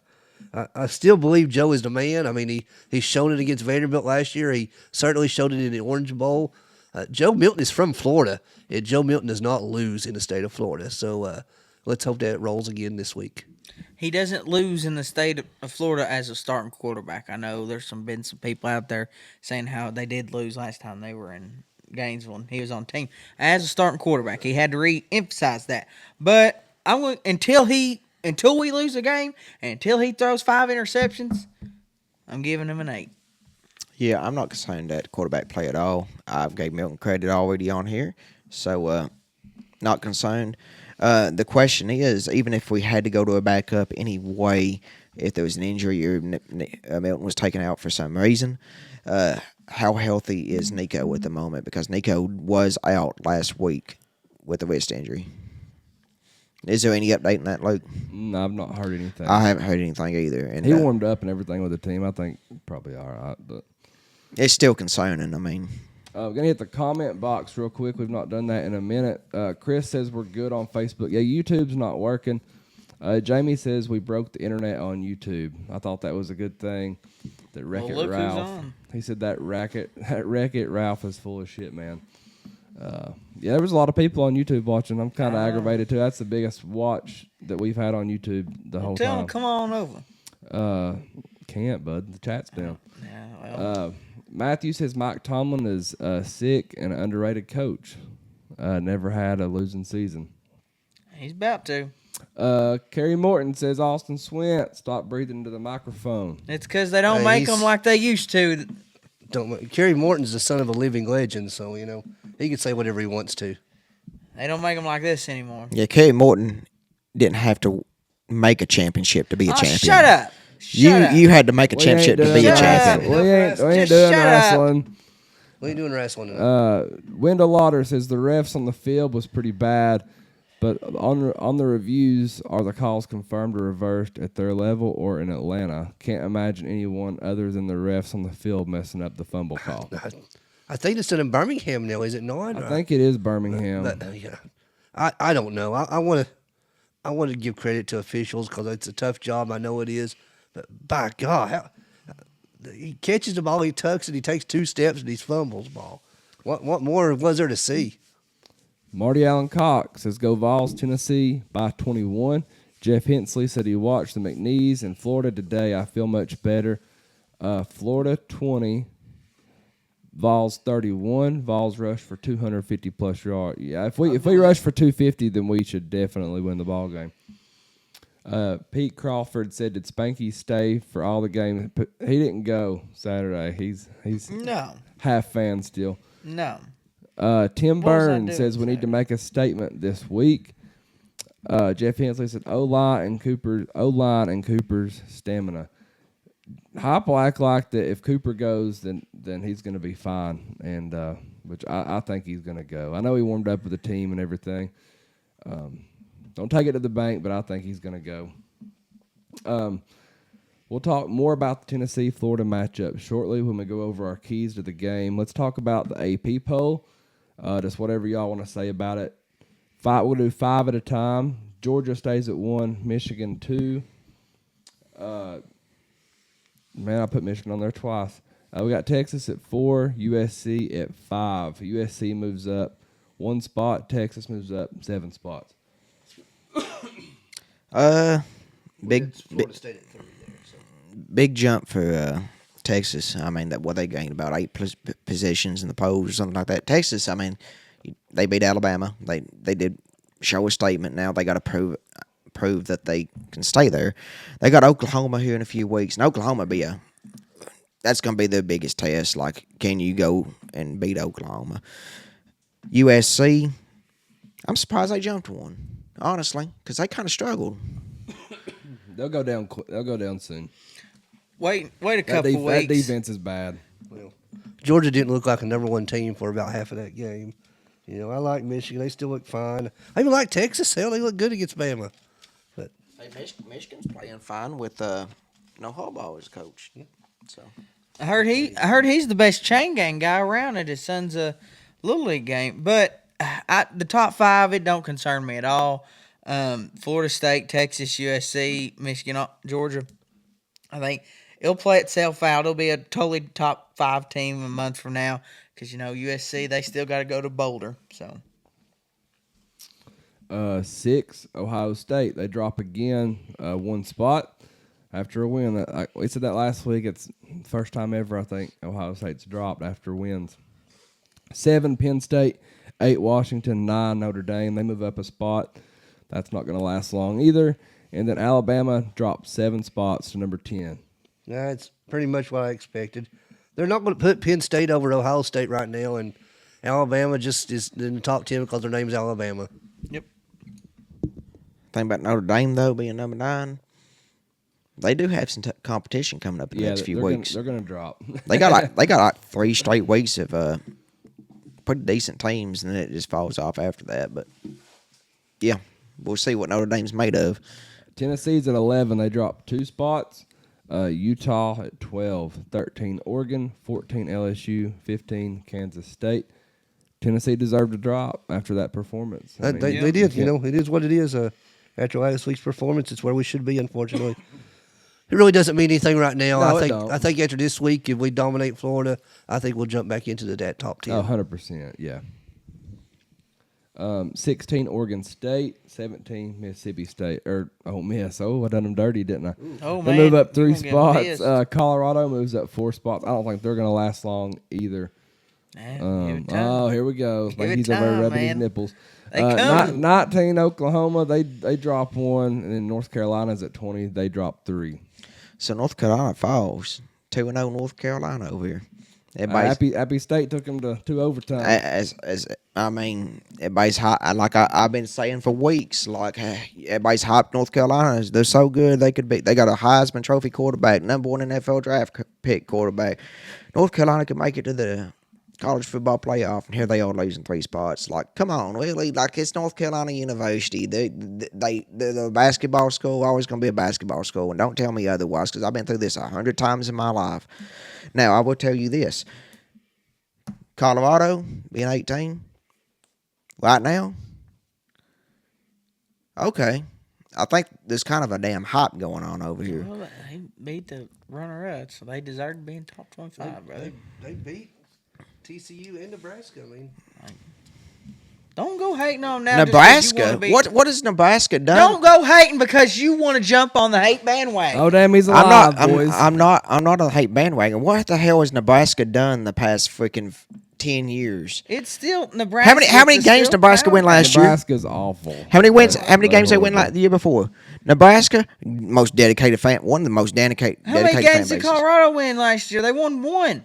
They're already better than they are last year by wins.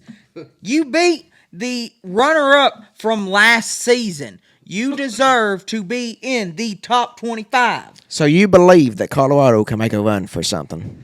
I never said that. I said they deserve to be in the top 25. Well, they got gonna come in order. You're gonna have Utah, Washington, USC. We will see coming what up. type of team Colorado is coming up with this stretch. And in a couple weeks, when they beat all of them, you can sit back and shut your mouth about it. They ain't gonna beat Because they coming. And Coach Prime is keeping receipts. They're not coming. They're here, apparently. They're not. They're still coming. Over or under, Spanky takes off the orange and he's wearing Buffalo Prime stuff in a year. oh yeah, over. Just put your damn shirt on, because I mean, I'm being for real. I am not a believer. Like, this is not a damn program under Dion. Dion is not going to be able to keep this thing under wraps. Like, something's going to happen. Something's going to blow up. Something's going to happen. You cannot do what he's doing and acting the way he does ain't going to make it. I don't see what he's doing. They're gonna. I'm just anxious to see when they lose. Yeah, How Yeah, how cocky is he going to be when he loses? it's just another day. Just got to bounce back from it. Sometimes your best wins are your best loss, or your worst losses. Yeah, but then like the Pac-12, so you lose one game, you're out. Pac-12's doing pretty good right now. As a record, the Pac-12, they got a better overall record right now than the SEC. Yeah, we'll see how. Yeah, we'll see how. I'm long not it goes. believing Dion. 21 Duke, 22 Miami, 23 Washington State, 24 UCLA, and 25 Iowa. Duke's looked as good as anybody. Yep. Straight up. Give it to them Blue Yeah. Devils, man. Yep. Let's see.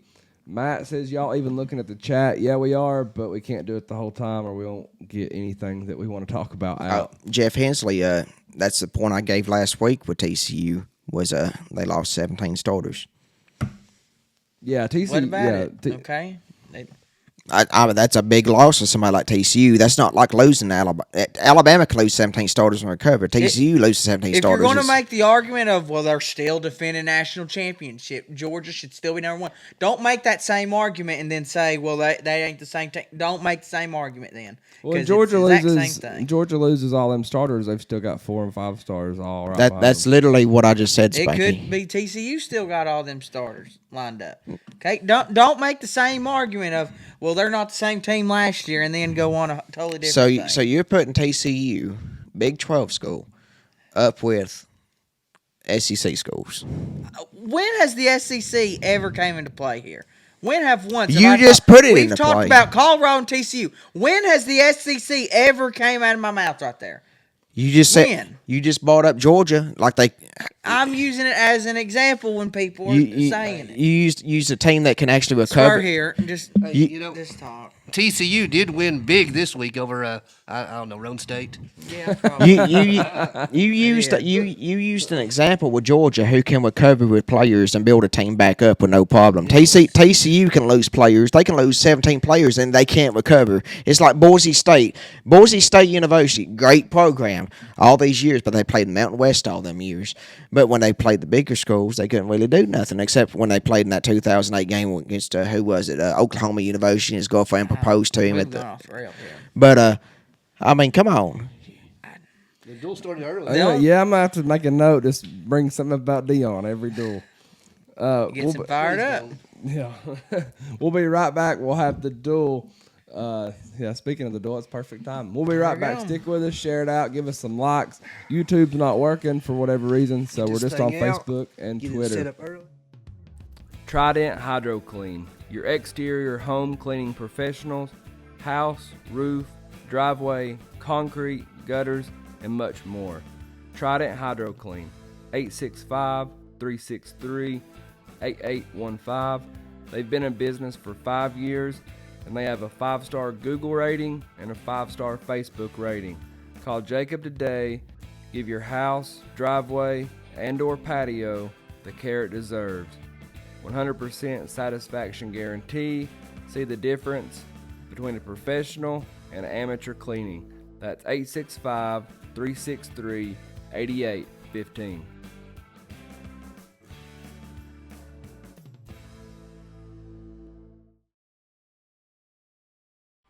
Ladies and gentlemen, it's your man here, the Spank. Like myself, D&M Fencing are the best in the business today. They can install wood, chain link, vinyl, picket, composed metal, barbed wire, heck, bring them bamboo sticks.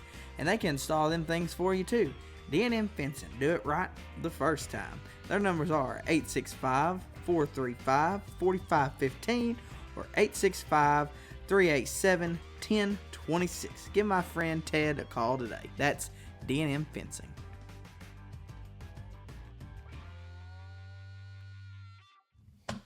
All right, and we're back. Next, we've got the duel presented by Premier Excavation. The champ, the Spur, will battle it out with these two. This belt's going to Gainesville with me this week is when I win this duel right here. Yeah, got some 5 tough questions.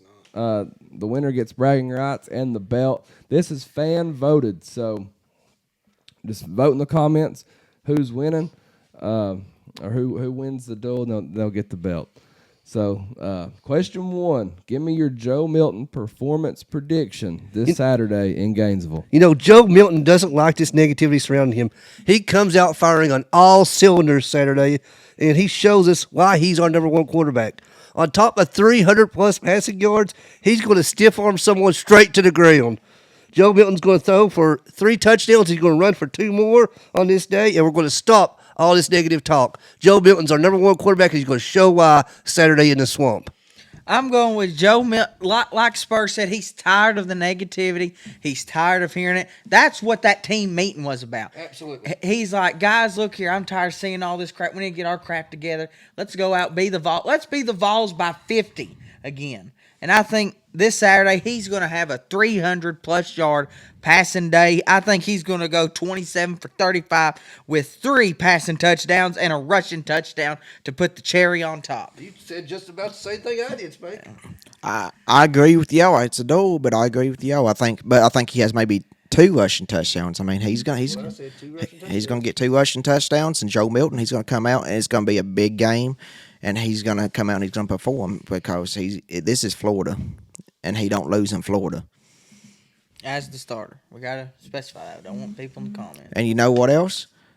We got to get that when we get that first down to start the game. That's going to be a big key because that once we get that first down, we get going, we're going to go on downfield. You know what? I want to see on play 1 a bomb thrown down right down in the middle, a 60-yard pass on play 1. I'd absolutely love it. Yeah. That's probably what we'll do. Honestly, like we're gonna come out. We'll probably do a bomb. Honestly, just like they'll think, oh, they're gonna do a slant route or just a regular post route or something. After Utah, they might be looking for it though. Do it anyway. Yeah. If Squirrel gets loose, they're not gonna be able to catch him. I say we onside kick it first play, then go for a bomb. Why not? Question 2: is the SEC really down this year, or is there just an overreaction right now? To me, see, that there's a hard question. That's why you probably put a question mark on it. Obviously. You slide dog, sir.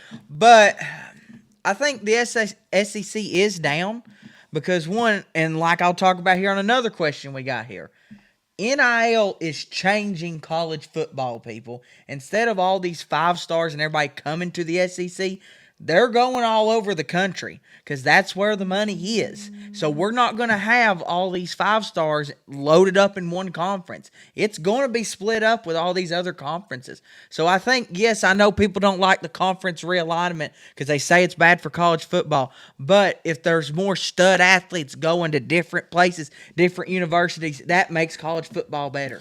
Well, for one, the conference realignment is a bunch of stupid, I'm not disagreeing with you. But the SEC is still the top dog of college football, and it will always be the top dog of college football, regardless of what's going on with NIL and everything else. Like the SEC at the end, of the year, all you're going to see is all the SEC schools. You're going to see Alabama, you're going to see Tennessee, you're going to see Georgia, you're going to see LSU, you're going to see all these teams. Even Ole Miss may even be out there.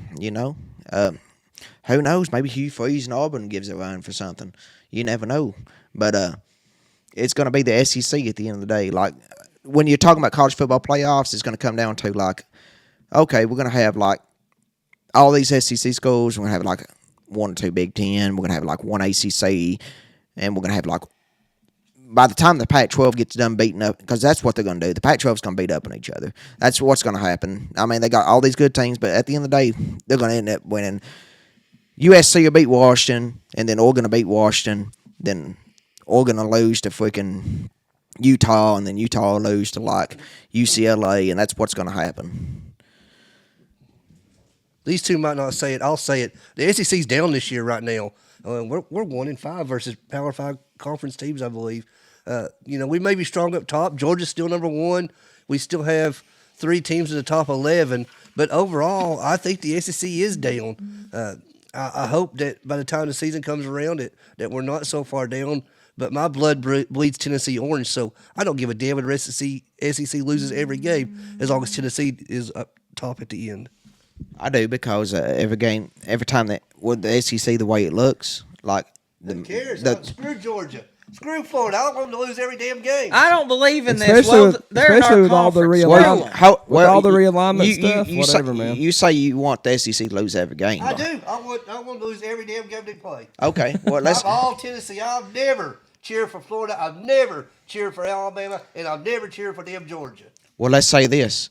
I've made some bad decisions. The MAC conference, the MAC, Miami, Ohio, Northern Illinois, Toledo, all them teams. Every year they beat up each other up. Like, they're always like 6-6 schools, 7-5 schools, like 5 wins, 7 loss schools. If it comes down to the end, like, they're even records.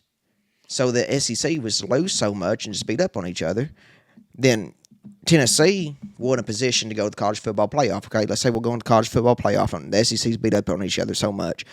At the end of the day, they would look at that and be like, well, the SEC, I mean, their best team is like 8 or 9 wins and 10 wins. Like, that's nothing too impressive. Like, we got 3 or 4 Big Ten teams over here that's like got 10 wins on the season. But let's look at it like this from a standpoint. Iron sharpens iron. That's how you get better.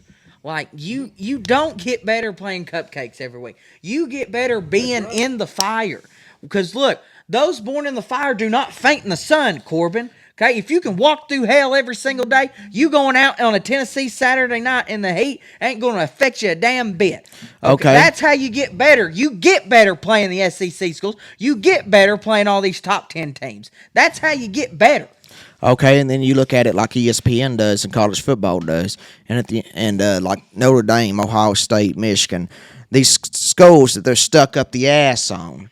And they freaking win all these BS cupcake games. And then ESPN's like, well, Notre Dame's the greatest of all time. I'm going to send them to college football playoff over here. I'm not disputing you with it. And then Michigan the same way, Ohio State same way. You can throw off other teams, Oklahoma, Penn State, USC, teams like that, and just be like, well, we're up their ass already. We're going to send them to playoff anyway because the SEC hasn't performed this year. Well, you know what?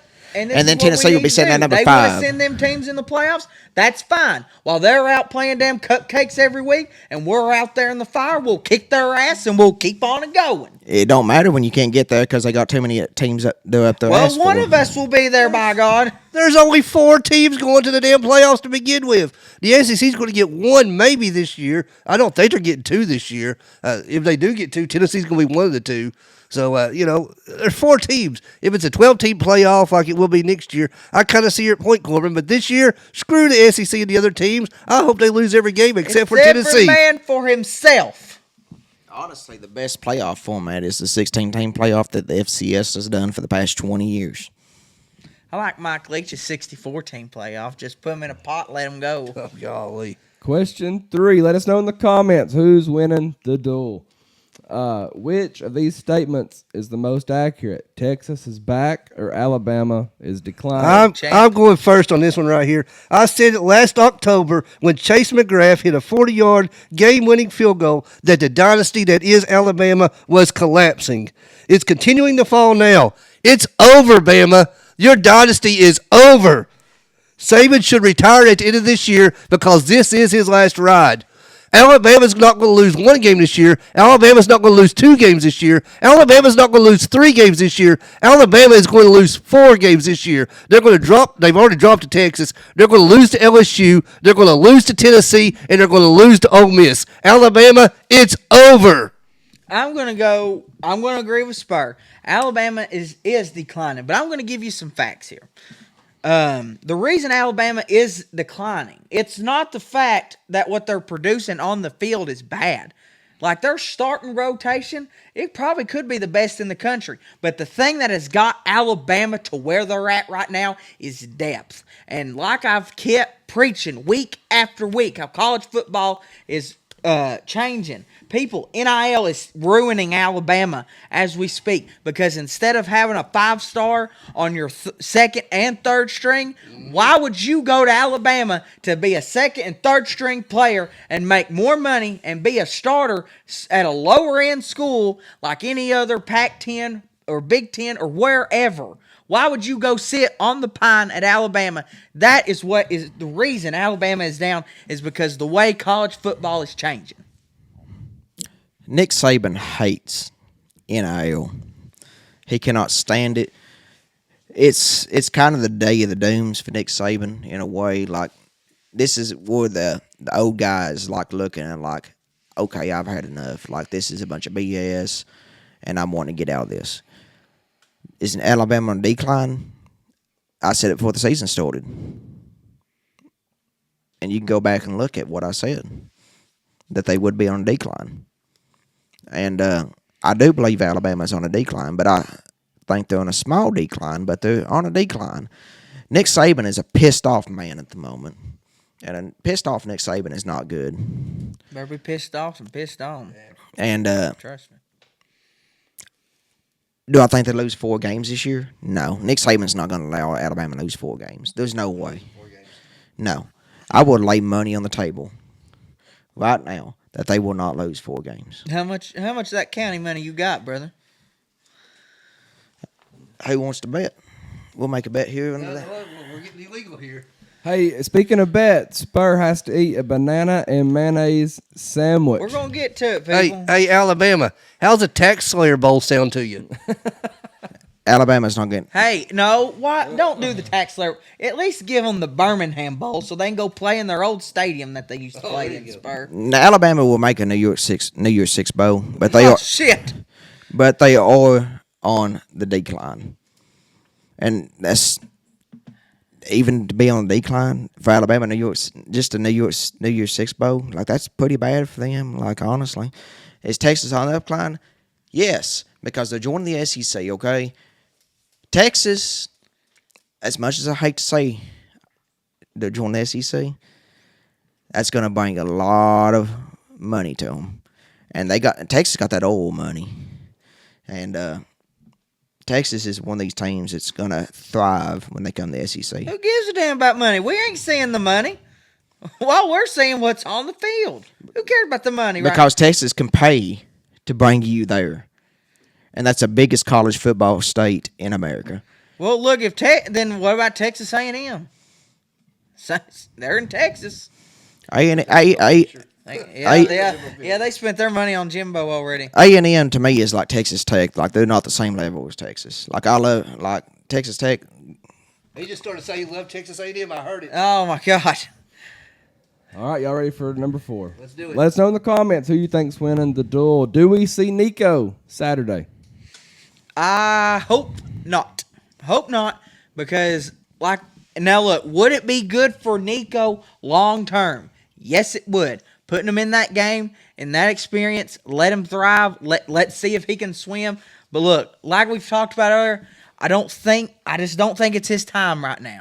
Now look here, he could go in the game if it's going to be a blowout in the swamp. That's right. Nico gets in when we're up by 17 with 3 minutes to go in the fourth quarter. But if I was, I like it. If I was Heifel, this is what I'd do. I'd leave Milton in. I'd leave him. Put your foot on their throat and make them like it. I kind of wonder if Heupel's got some kind of wrinkle with Nico that he's worked out, that maybe he just sneaks him in there for a quick series just to throw a different look at Florida, make them think something. I think Nico sees the field at some point. I don't know if it's going to be more than a series or at the very end, but Nico's going to be on the field at some point.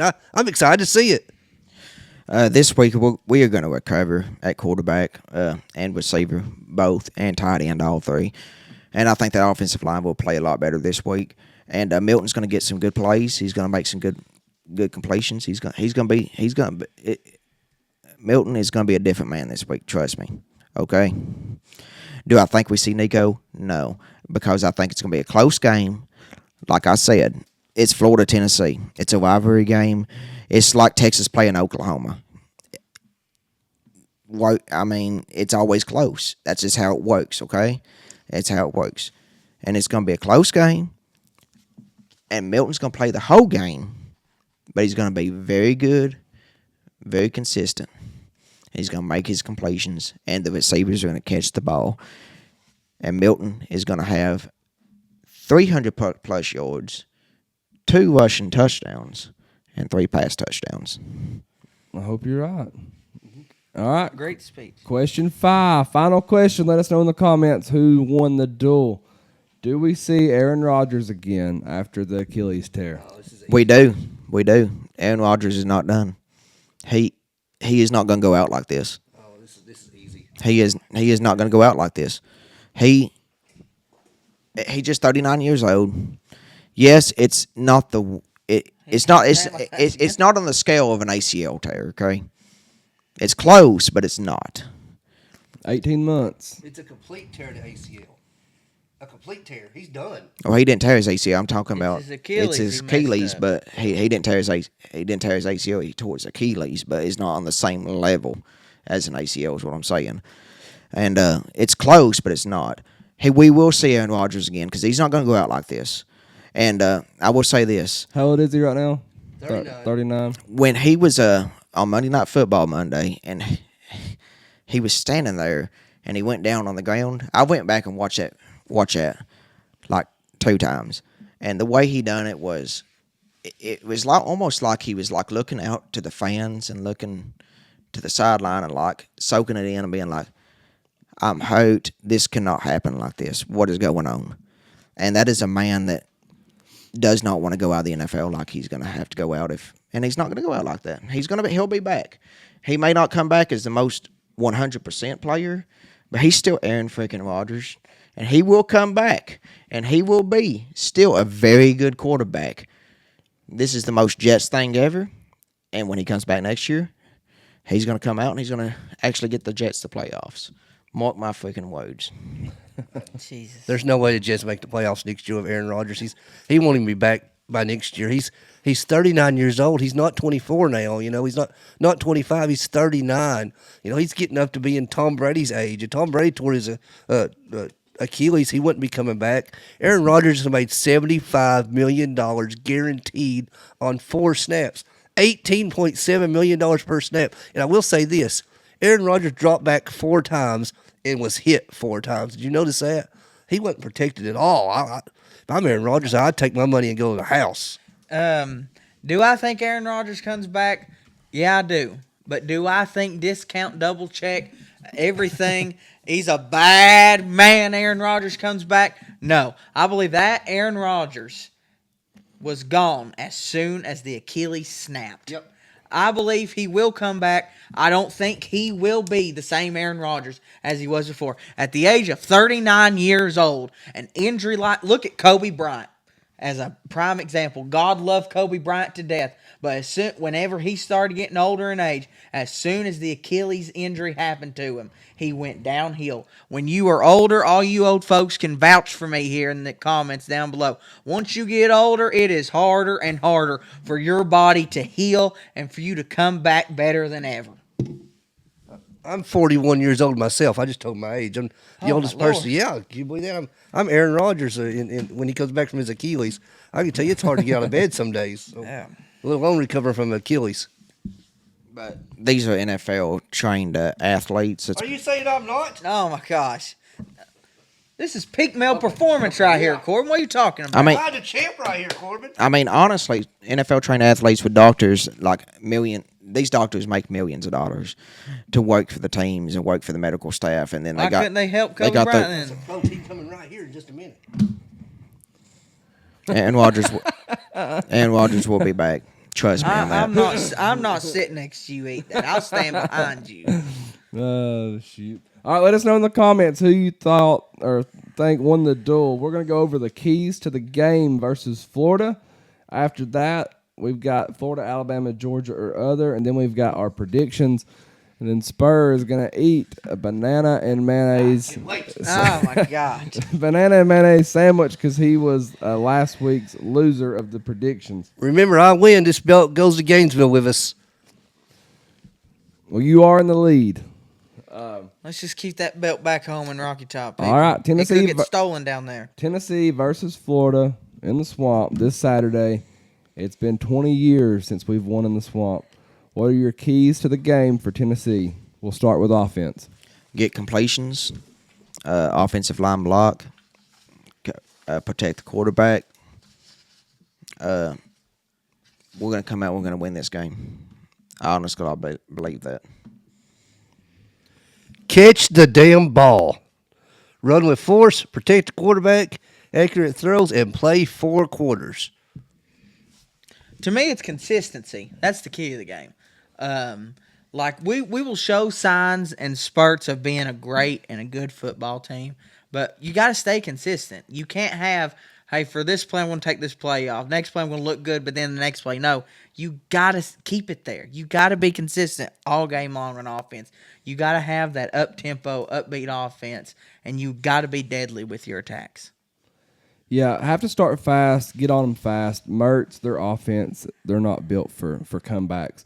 O-line has to dominate. I think we got to establish a really good run game. Even if you look at history between Tennessee and Florida, a lot of it comes down to who ran the ball better. Got to protect Joe, give him a little bit of time. Hendon lit it up a little bit last year running. I think Joe might have to run the ball a little bit. Catch the football. Third down offense has to be better. We were 3 for 12 versus Austin Peay. That's not good enough. We were like 50% with Hendon Hooker. Since Hendon has left, since he got hurt, we're like 28% or something now. So it's really went down. And I want to see the deep ball. We've not got much of it yet, and I think it's coming. Play one. Defense, keep doing what you're doing. Just hey, put your foot on their throat and make them like it. Don't show them no remorse. And in the words of my favorite football movie, blitz all night long. Don't make them gain another yard and make them regret the night that they played the Vols. hard to follow that one. Oh, defense, contain the quarterback, and when Florida starts making them runs, do not. We're gonna have to stop it. Like Florida's gonna have some runs going down the field. We're gonna have to stop them and be consistent in that ordeal. Like this is Tennessee, Florida. On the line of scrimmage, get pressure on their quarterback. Don't allow the big play to happen, and tackle strong. Yeah, it all starts with line of scrimmage. Sunbelt Billy Napier, he's going to try to run the ball. We've got to stop it. Billy's seen all the trick plays, the crazy formations. The Austin Peay threw at us. We've got to be looking out for them, and I think we've got to be looking out for them early. We got to get pressure on Graham Mertz. He isn't great. Let's just bother him. Billy Napier went for it. A lot of fourth downs last year. He's got nothing to lose. Like, he knows his job could potentially be on the line with this game. We've got to stop him on fourth down. Any other side notes, special teams? Yeah, go out. Well, this is special team side notes. Side notes. Go out there and play to win. Just go out there with heart. This is beat Florida week, and everybody that's played for Tennessee in history knows what that means. And go out, and all the fans know what that means. And these players need to go out there and just let's beat their damn ass. That's right. If the calls don't go our way, move on. And remember, crowd noise is going to be a factor, so take the crowd out of the game as early as possible.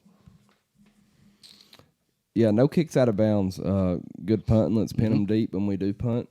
We can't let up on them. Last year we had the game in total control, and they come back and scared us to death.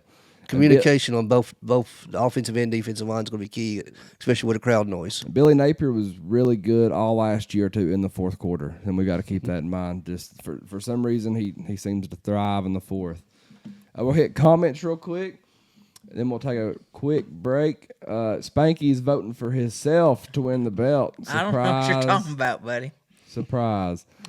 Chris Martin says, Spur in Florida, holding on to that belt. Spurs the man, the myth, the legend.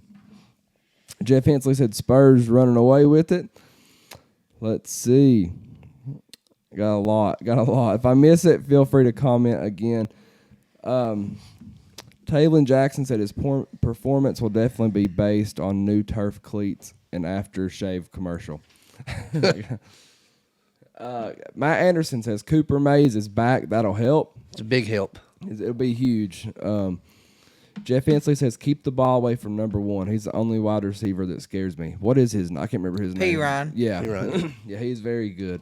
They got E18 as well as a running back. His brother's a hell of a running back in the NFL right now. I can't believe that you're voting for yourself on like 10 accounts. I don't know what you're talking about. That ain't me, buddy. Chris Martin says 60-7, Vols by 50. Pearsall, that's the receiver. P. Ryan's the running back. Yeah, that's right. Let's me check the Trista says Luke is the bomb. Thank you for doing this. Thank you, Trista. Jimmy says go blue. Easy with the Michigan talk. And we're gonna hit commercial. We'll be right back with Florida, Alabama, Georgia, or other.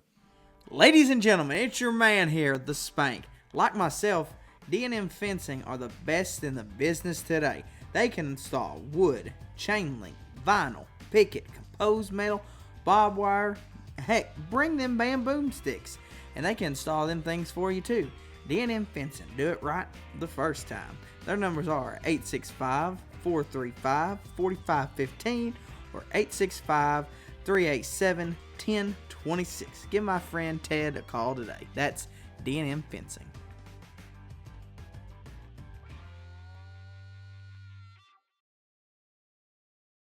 Hey y'all, it's the Vol Daddy. The C&D Tire Pros are your go-to experts for nearly all of your vehicle needs.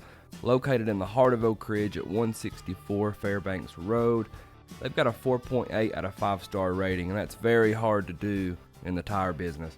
Tire installation, wheel alignment, wheel balancing, tire rotation, tire repair, brake changes, oil changes. Hell, they'll even paint your back porch. I've known Zach since he was in diapers. We went to church together. We went to school together. We played football together. And he's been changing tires since he's been in diapers. Give them a call today, 865-483-7455. Like them on Facebook. That's C&D Tire, 865-483-7455. All right, and we're back. Next, we've got Florida, Alabama, Georgia, or other presented by C&D Tire. I'm making a sandwich of Duke mayonnaise right here. Oh my God. Spurs making his sandwich right now. He's If getting you had it some ready. eggs and bacon with that mayonnaise, that'd go really good right now. He lost last week's prediction, so he's got to eat a banana and mayonnaise sandwich. All right, so I'll pick 5 crazy stories. You all guess which state that this happened from based off the headline. Man threw live gator in Wendy's drive-thru. I don't think we need to dispute this one right here, folks. It happened in the state of Florida. It's always Florida. Florida. It happened in Florida. Damn those Gators. Hey, wait, can we try to guess the city? This is where the swerve I comes. don't know if I have the city on this one. I don't have the city. Yeah, man, just on a morning drive, he simply picked up a juvenile alligator, drove to Wendy's, and proceeded to chuck it through the I said no pickle on my burger. The man in court said he done it simply because his mother told the news it was something about him being stupid and doing stupid pranks. I'm a no crust guy. No crust. You gonna eat it right now? Oh my gosh! No, Don't You eat. gotta put some more banana on Don't there. eat that crust. It's covered. Oh, I got you. It's Okay. good banana. Is that all the mayonnaise you got? I brought 3 packs of mayonnaise. You I douse love that it. thing down. Take that crust off. Take the crust off. All right, Inmate insists syringes pulled from rectum aren't his. I heard. I have it right up here in Wartburg.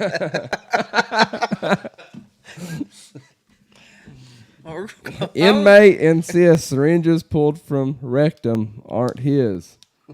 I'm not kidding. I'm going with Alabama. Alabama. I don't know. It's Florida week. It happened in Florida. I said Florida. Yeah. Florida. Always Florida. Just go with Florida for now, and everybody guess Florida. An inmate had 3 syringes pulled from his rectum. He insisted they were not his after repeated questioning. The inmate was just entering prison following an arrest for marijuana possession when the syringes were removed during body screening. Though he remained adamant that the needles were not his, he was slapped with additional charges for trying to bring them into prison. Something may be coming out of my rectum after eating this sandwich. Oh God. Smokey, you want to buy it? No. Man calls 911, says he needs a ride to Hooters. I feel like that could. I mean, that, yeah. It seems like a valid reason. Yeah, I mean, heck yeah. Come I'm on. gonna go with the other. I'm gonna go. This probably happened in Knoxville. No, I'm calling this one. the Knoxville Hooters. calling No. I like that one. You like the Knoxville Hooters? Yes. They bring you a beer about every 45 minutes, I'll tell you that. They got some good wings. They do have good wings, but I don't. When you get a beer every 45 minutes, I'm not shooting on Hooters. So I love Just doing you a Hooters. favor, brother. I love Hooters. The original Hooters is in Clearwater, Florida. This happened in Florida. This happened in Florida. To score a ride, the man requested 911 to help his ill grandmother. When she turned out to be fine, he was arrested on charges of misusing 911. It's unclear whether he was under influence of alcohol or not, but regardless, it seems that people still don't know how to use 911. Starting to regret life decisions right about now. Couple trapped in unlocked closet for 2 days. I'm gonna go with. Wait a minute. Georgia. Is the couple related? Don't say. Okay, we're gonna go with the safe bet, Florida. There. Georgia. Screw Florida. Yeah, it's Florida week, man. This is Florida. It's Florida week. Come on, figure this out now. 2 Floridians were seemingly trapped in a janitor's closet for 2 days, but walked right out after they finally figured out that the door was unlocked. The closet was located at Daytona What they State do in that closet? University, meaning they probably weren't studying for their classes, but they were hiding from the police and were in lots of pain while hiding. Thankfully, they were charged with trespassing. Chris Martin, I'm going to eat this thing. I'm waiting on the right segment. Yeah, I mean, whenever it's up to you, man. You can pound it down whenever you want to. Here's Spank. No, I ain't looking. That's disgusting. That's I'm about to say peanut It's good, butter. ain't it? I've been talking peanut That butter. is. That's what I'm. That's what Banana I'm. and mayonnaise. The bread's good. That's a Hawaiian bread. Oh, you ain't even got the Marita bread. You know, It's good, ain't Oh. it? That's what I eat all the time for late night snack. I ain't even kidding. All right, let's do our weekly predictions. Week three No. 3 predictions before we get them no Spanky. It's time to draw his Oh punishment my God. for You just losing had to remind last him. week's pick'em. So I'm going to give this a good shake. Spanky can either do the punishment or he's going to donate $25. I'll be honest, I'll eat this again. Oh, my God. He'll either... That's not bad. Hell, it's a great punishment. Spanky, he has You know to... what'd be good with this? What? Look, a big old bowl of cereal. No. God, no. All right, Spank, you can either do this, you got to donate $25 Well, we'll to see what it charity. is first. Let's grab one. You have to show it to the camera. I'm 21 wins and 11 losses on the season. I'm number one at the moment because I'm the greatest of all time over here. Oh. Let's see it. What is it? Ice bath for 2 minutes. You know what? I'll do the ice He'll bath. do it. All right, let me see it. I got to keep the I'll receipts do in. the ice bath. All right, Spanky's going to do a 2-minute ice. You got to do it. I'll do the ice bath. You know, hopefully it's a hot day right after football practice. I think I'll be okay. If you jump out before the 2 minutes is up, we'll double It's the not on donation on paper. charity. It's not on the paper. Can we rephrase this? Cloved ice bath. No, he's taking that shirt off, baby. I'm going chunky dunking, baby. So let's No. let's refresh a little bit here. So the first punishment was Spurs. He has to. We're going to do this in Gainesville this weekend. He's got to direct 10 cars in the Walmart parking lot, like a parking attendant. All right, and then In my overalls. he also lost the next week. Right now, he's eating his banana and mayonnaise sandwich. Next week, Spanky will have to do an ice bath for 2 minutes. I love it. Man. All right, let's do our predictions, and this is for a giveaway.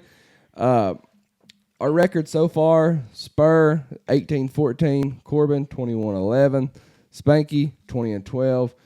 I'm 19-13. Spur had the score prediction that was that was for last week. I apologize. But let's see how we fare this week.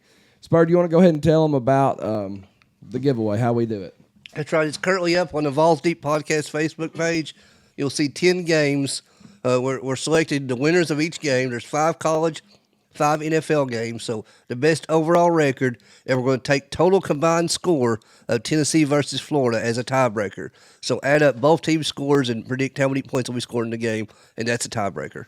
You get on the Vols Deep Podcast Facebook page, and you'll see the post. You That's might right. scroll maybe a little bit, but You must comment on the Vols Deep page. Do not comment on my personal page or Spanky's personal page or Corbin's personal page. If you want to Vols comment Deep on my only. personal page, you can. It just don't count for the vote. all right. Game 1, Tennessee at Florida. I'm going to go with, and I'm going to give my score here. I'm going to go with Tennessee 34, Florida 24.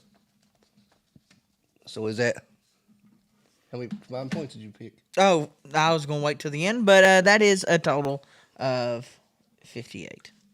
58 points. He had to think on it. He did. I sorry, can't read my writing sometimes. Me and Spy, I think we got the same person. Say at the same time. Yep. Tennessee. Tennessee. That's what I had. I went to score. I said it on the local radio station this morning. 42-24 for 66 points. I like it. Oh. Corbin?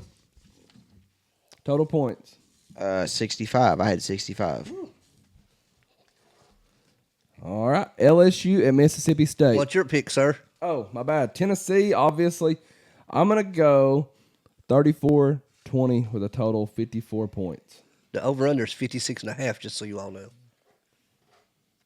Going 54 points. Game 2, LSU and Mississippi State. I got LSU. Just real quick.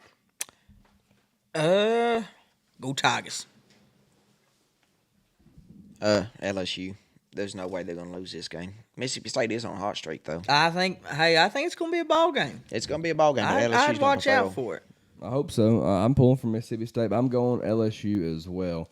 I'm trying not to get my hand in that cup. Yeah. Game 3, North Carolina at Minnesota. You Tar see, Heels, North Carolina. Minnesota, they barely beat a bad Nebraska team. I'm going to go with North Carolina on this one.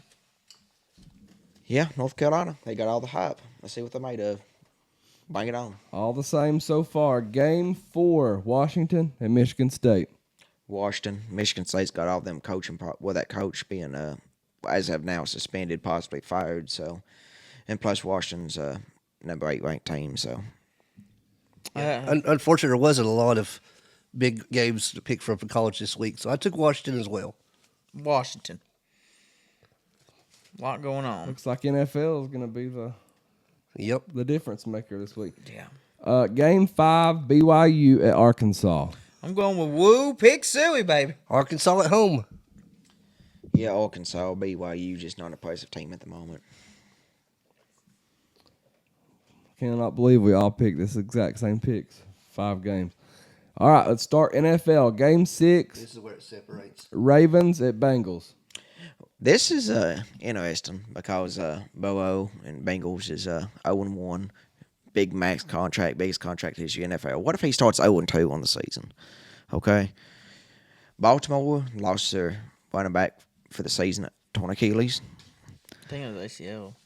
No, it's a torn Achilles. Either way, he done. No matter. Torn Achilles. But I don't. It's okay. I'll sleep well at night. I'll sleep I'm going to take Baltimore. They're going to make Joe Burrow start 0-2, and then that's going to be the headline for the next week. All you hear is going to be Joe Burrow's 0-2. What is the Bengals doing signing this contract with him? But he will recover. He will recover. But So Corbin's going Ravens. Bengals bounce back at home. Bengals win this game easily. Same, I agree. I believe the Bengals are going to bounce back from this one. okay. I've got the Ravens winning as well. Oh, there's some separation. Yeah, I like the Ravens in this matchup. Game 7, Chiefs at Jaguars. Chiefs, they lost last week to the Detroit Lions. I just don't see Andy Reid and Patrick Mahomes them losing back-to-back weeks. Even though the Jaguars has a chance to be a very sneaky team this year. They got a good quarterback, but I just think the Chiefs are going to pull this one out. This is my favorite game of the week. I like the Chiefs in a close one. I think it's going to be a shootout. I got the Chiefs. It'll be about a 10-point game, probably. About a 10-point game. Trevor Lawrence, he's proving himself in Jacksonville right now to be a quarterback in the league of the NFL, which is something I never thought he would be, but he is proving it, and he does have a chance this year to win the AFC South with Jaguars. So, but I'm going to go with the Chiefs on this one. Spanky, did you go Chiefs? Yes, I did. I thought so. I'm going to go Chiefs as well there. I think the Jags could compete for a little bit, but it's just the Chiefs are too much. Game 8, Colts at Texans. This one is going to be the battle of who scores first. Both teams not a very good showing last week. But you know what? I'm going to go with the Colts here. They got a dynamic quarterback at their hands who I still think he's going to have some potential for him. I just think so. Okay. I thought the Colts gave the Jags a pretty good game last week. The Texans didn't show me much. I'm going to take the Colts. I'm going to go with Indianapolis, too. But, I mean, the Texans are a pretty god-awful team, honestly. I don't think the Colts is as awful as everybody thinks they are, but Colts going to win this game. I'm rolling with the Texans. I'm going to be different. There we go. Rolling with the Texans. All right, Game 9, Dolphins at Patriots. Dolphins may have the best defense in the league. Them and the 49ers. Like, come on with it. How about Calm down, pal. My Lord, ain't no Katie bar the door on the pick. Oh, man. We finally woke Corbin up. It took till 11 o'clock. My Lord, hopefully he stays for the next pick. But hold up, Tua, what a man he was last week. Tyreek Hill, good Lord have mercy. How many fantasy points did Tyreek Hill pull last week? I don't know. I didn't draft him. It was like 44 or something like that. I didn't have It was something god-awful. He'll be like, hurt for long. That's why Luke beat me. Dolphins over the Patriots. Patriots got some bad problems going on at the moment. Bill Belichick is a pissed off man, but it ain't going to help him now. Stays pissed off. The Patriots are much better. I still like the Dolphins to win this game. Like Spurs said, Patriots, they're getting better. They're not what they used to be, but Dolphins, Tua looked amazing last week. So did their defense. So did Tyreek Hill. I think the Dolphins going to keep it rolling. All right, I'm going Dolphins as well. Game 10, Seahawks at Lions. Took the Lions to win at home. They looked good last week. I think that the Detroit Lions are going to win their division. Can't believe I'm saying that. The Fighting Dan Campbell's, baby. The Detroit Lions. I'm telling you, I love Dan Campbell. He is probably my favorite coach besides Sean Payton in the whole league. He has that team and that city bought into what they are. Oh, hell. Seattle. It's Yeah. Detroit. Come on. Okay, whatever. Jared Goff, like, come on. I needed that because I was really worried about that Texans game. What do you take? I'm going Lions. I like the Lions. Lions ain't winning shit. All right, so we got the tiebreaker. Spurs got 66 points. Spanky's 58 points.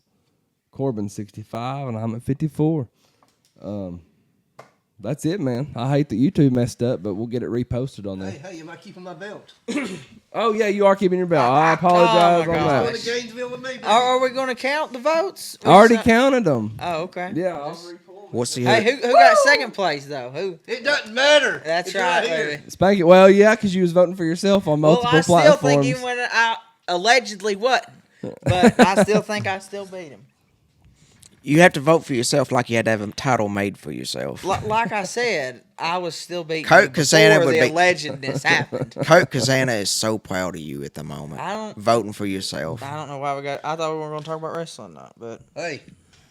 Screw you, Gators. Vols are coming to town Saturday. Let's get it on. We'll try to go live down there somewhere, and maybe right in front of the stadium. Or maybe while I'm parking some cars. Yeah, maybe we got to do that, sure. Follow us on TikTok because that might be where we end up going live from. It's at Vol Daddy or at Vols Deep, either one. And be sure to follow Spanky. What's your social media platform, Spanky? I got a bunch of them. I got the Spank.66. We don't want the OnlyFans. Hey, no, I'm sorry. You got to pay for that one. Then I got Snapchat. Hit me up, ladies. You know, I'm not very hard to find. But yeah, that's all of them. Thirsty, ain't you, Spank? Nah. Desperate man over here. All right, thank y'all for watching. Sorry for the streaming issues. Right. And Be sure to like, share, subscribe, tell your buddy, tell your friend, tell your granny, go to the, well, I ain't gonna go that far, but tell everybody you know. all right, thank y'all, and we'll see you soon. Go Vols! Go Vols.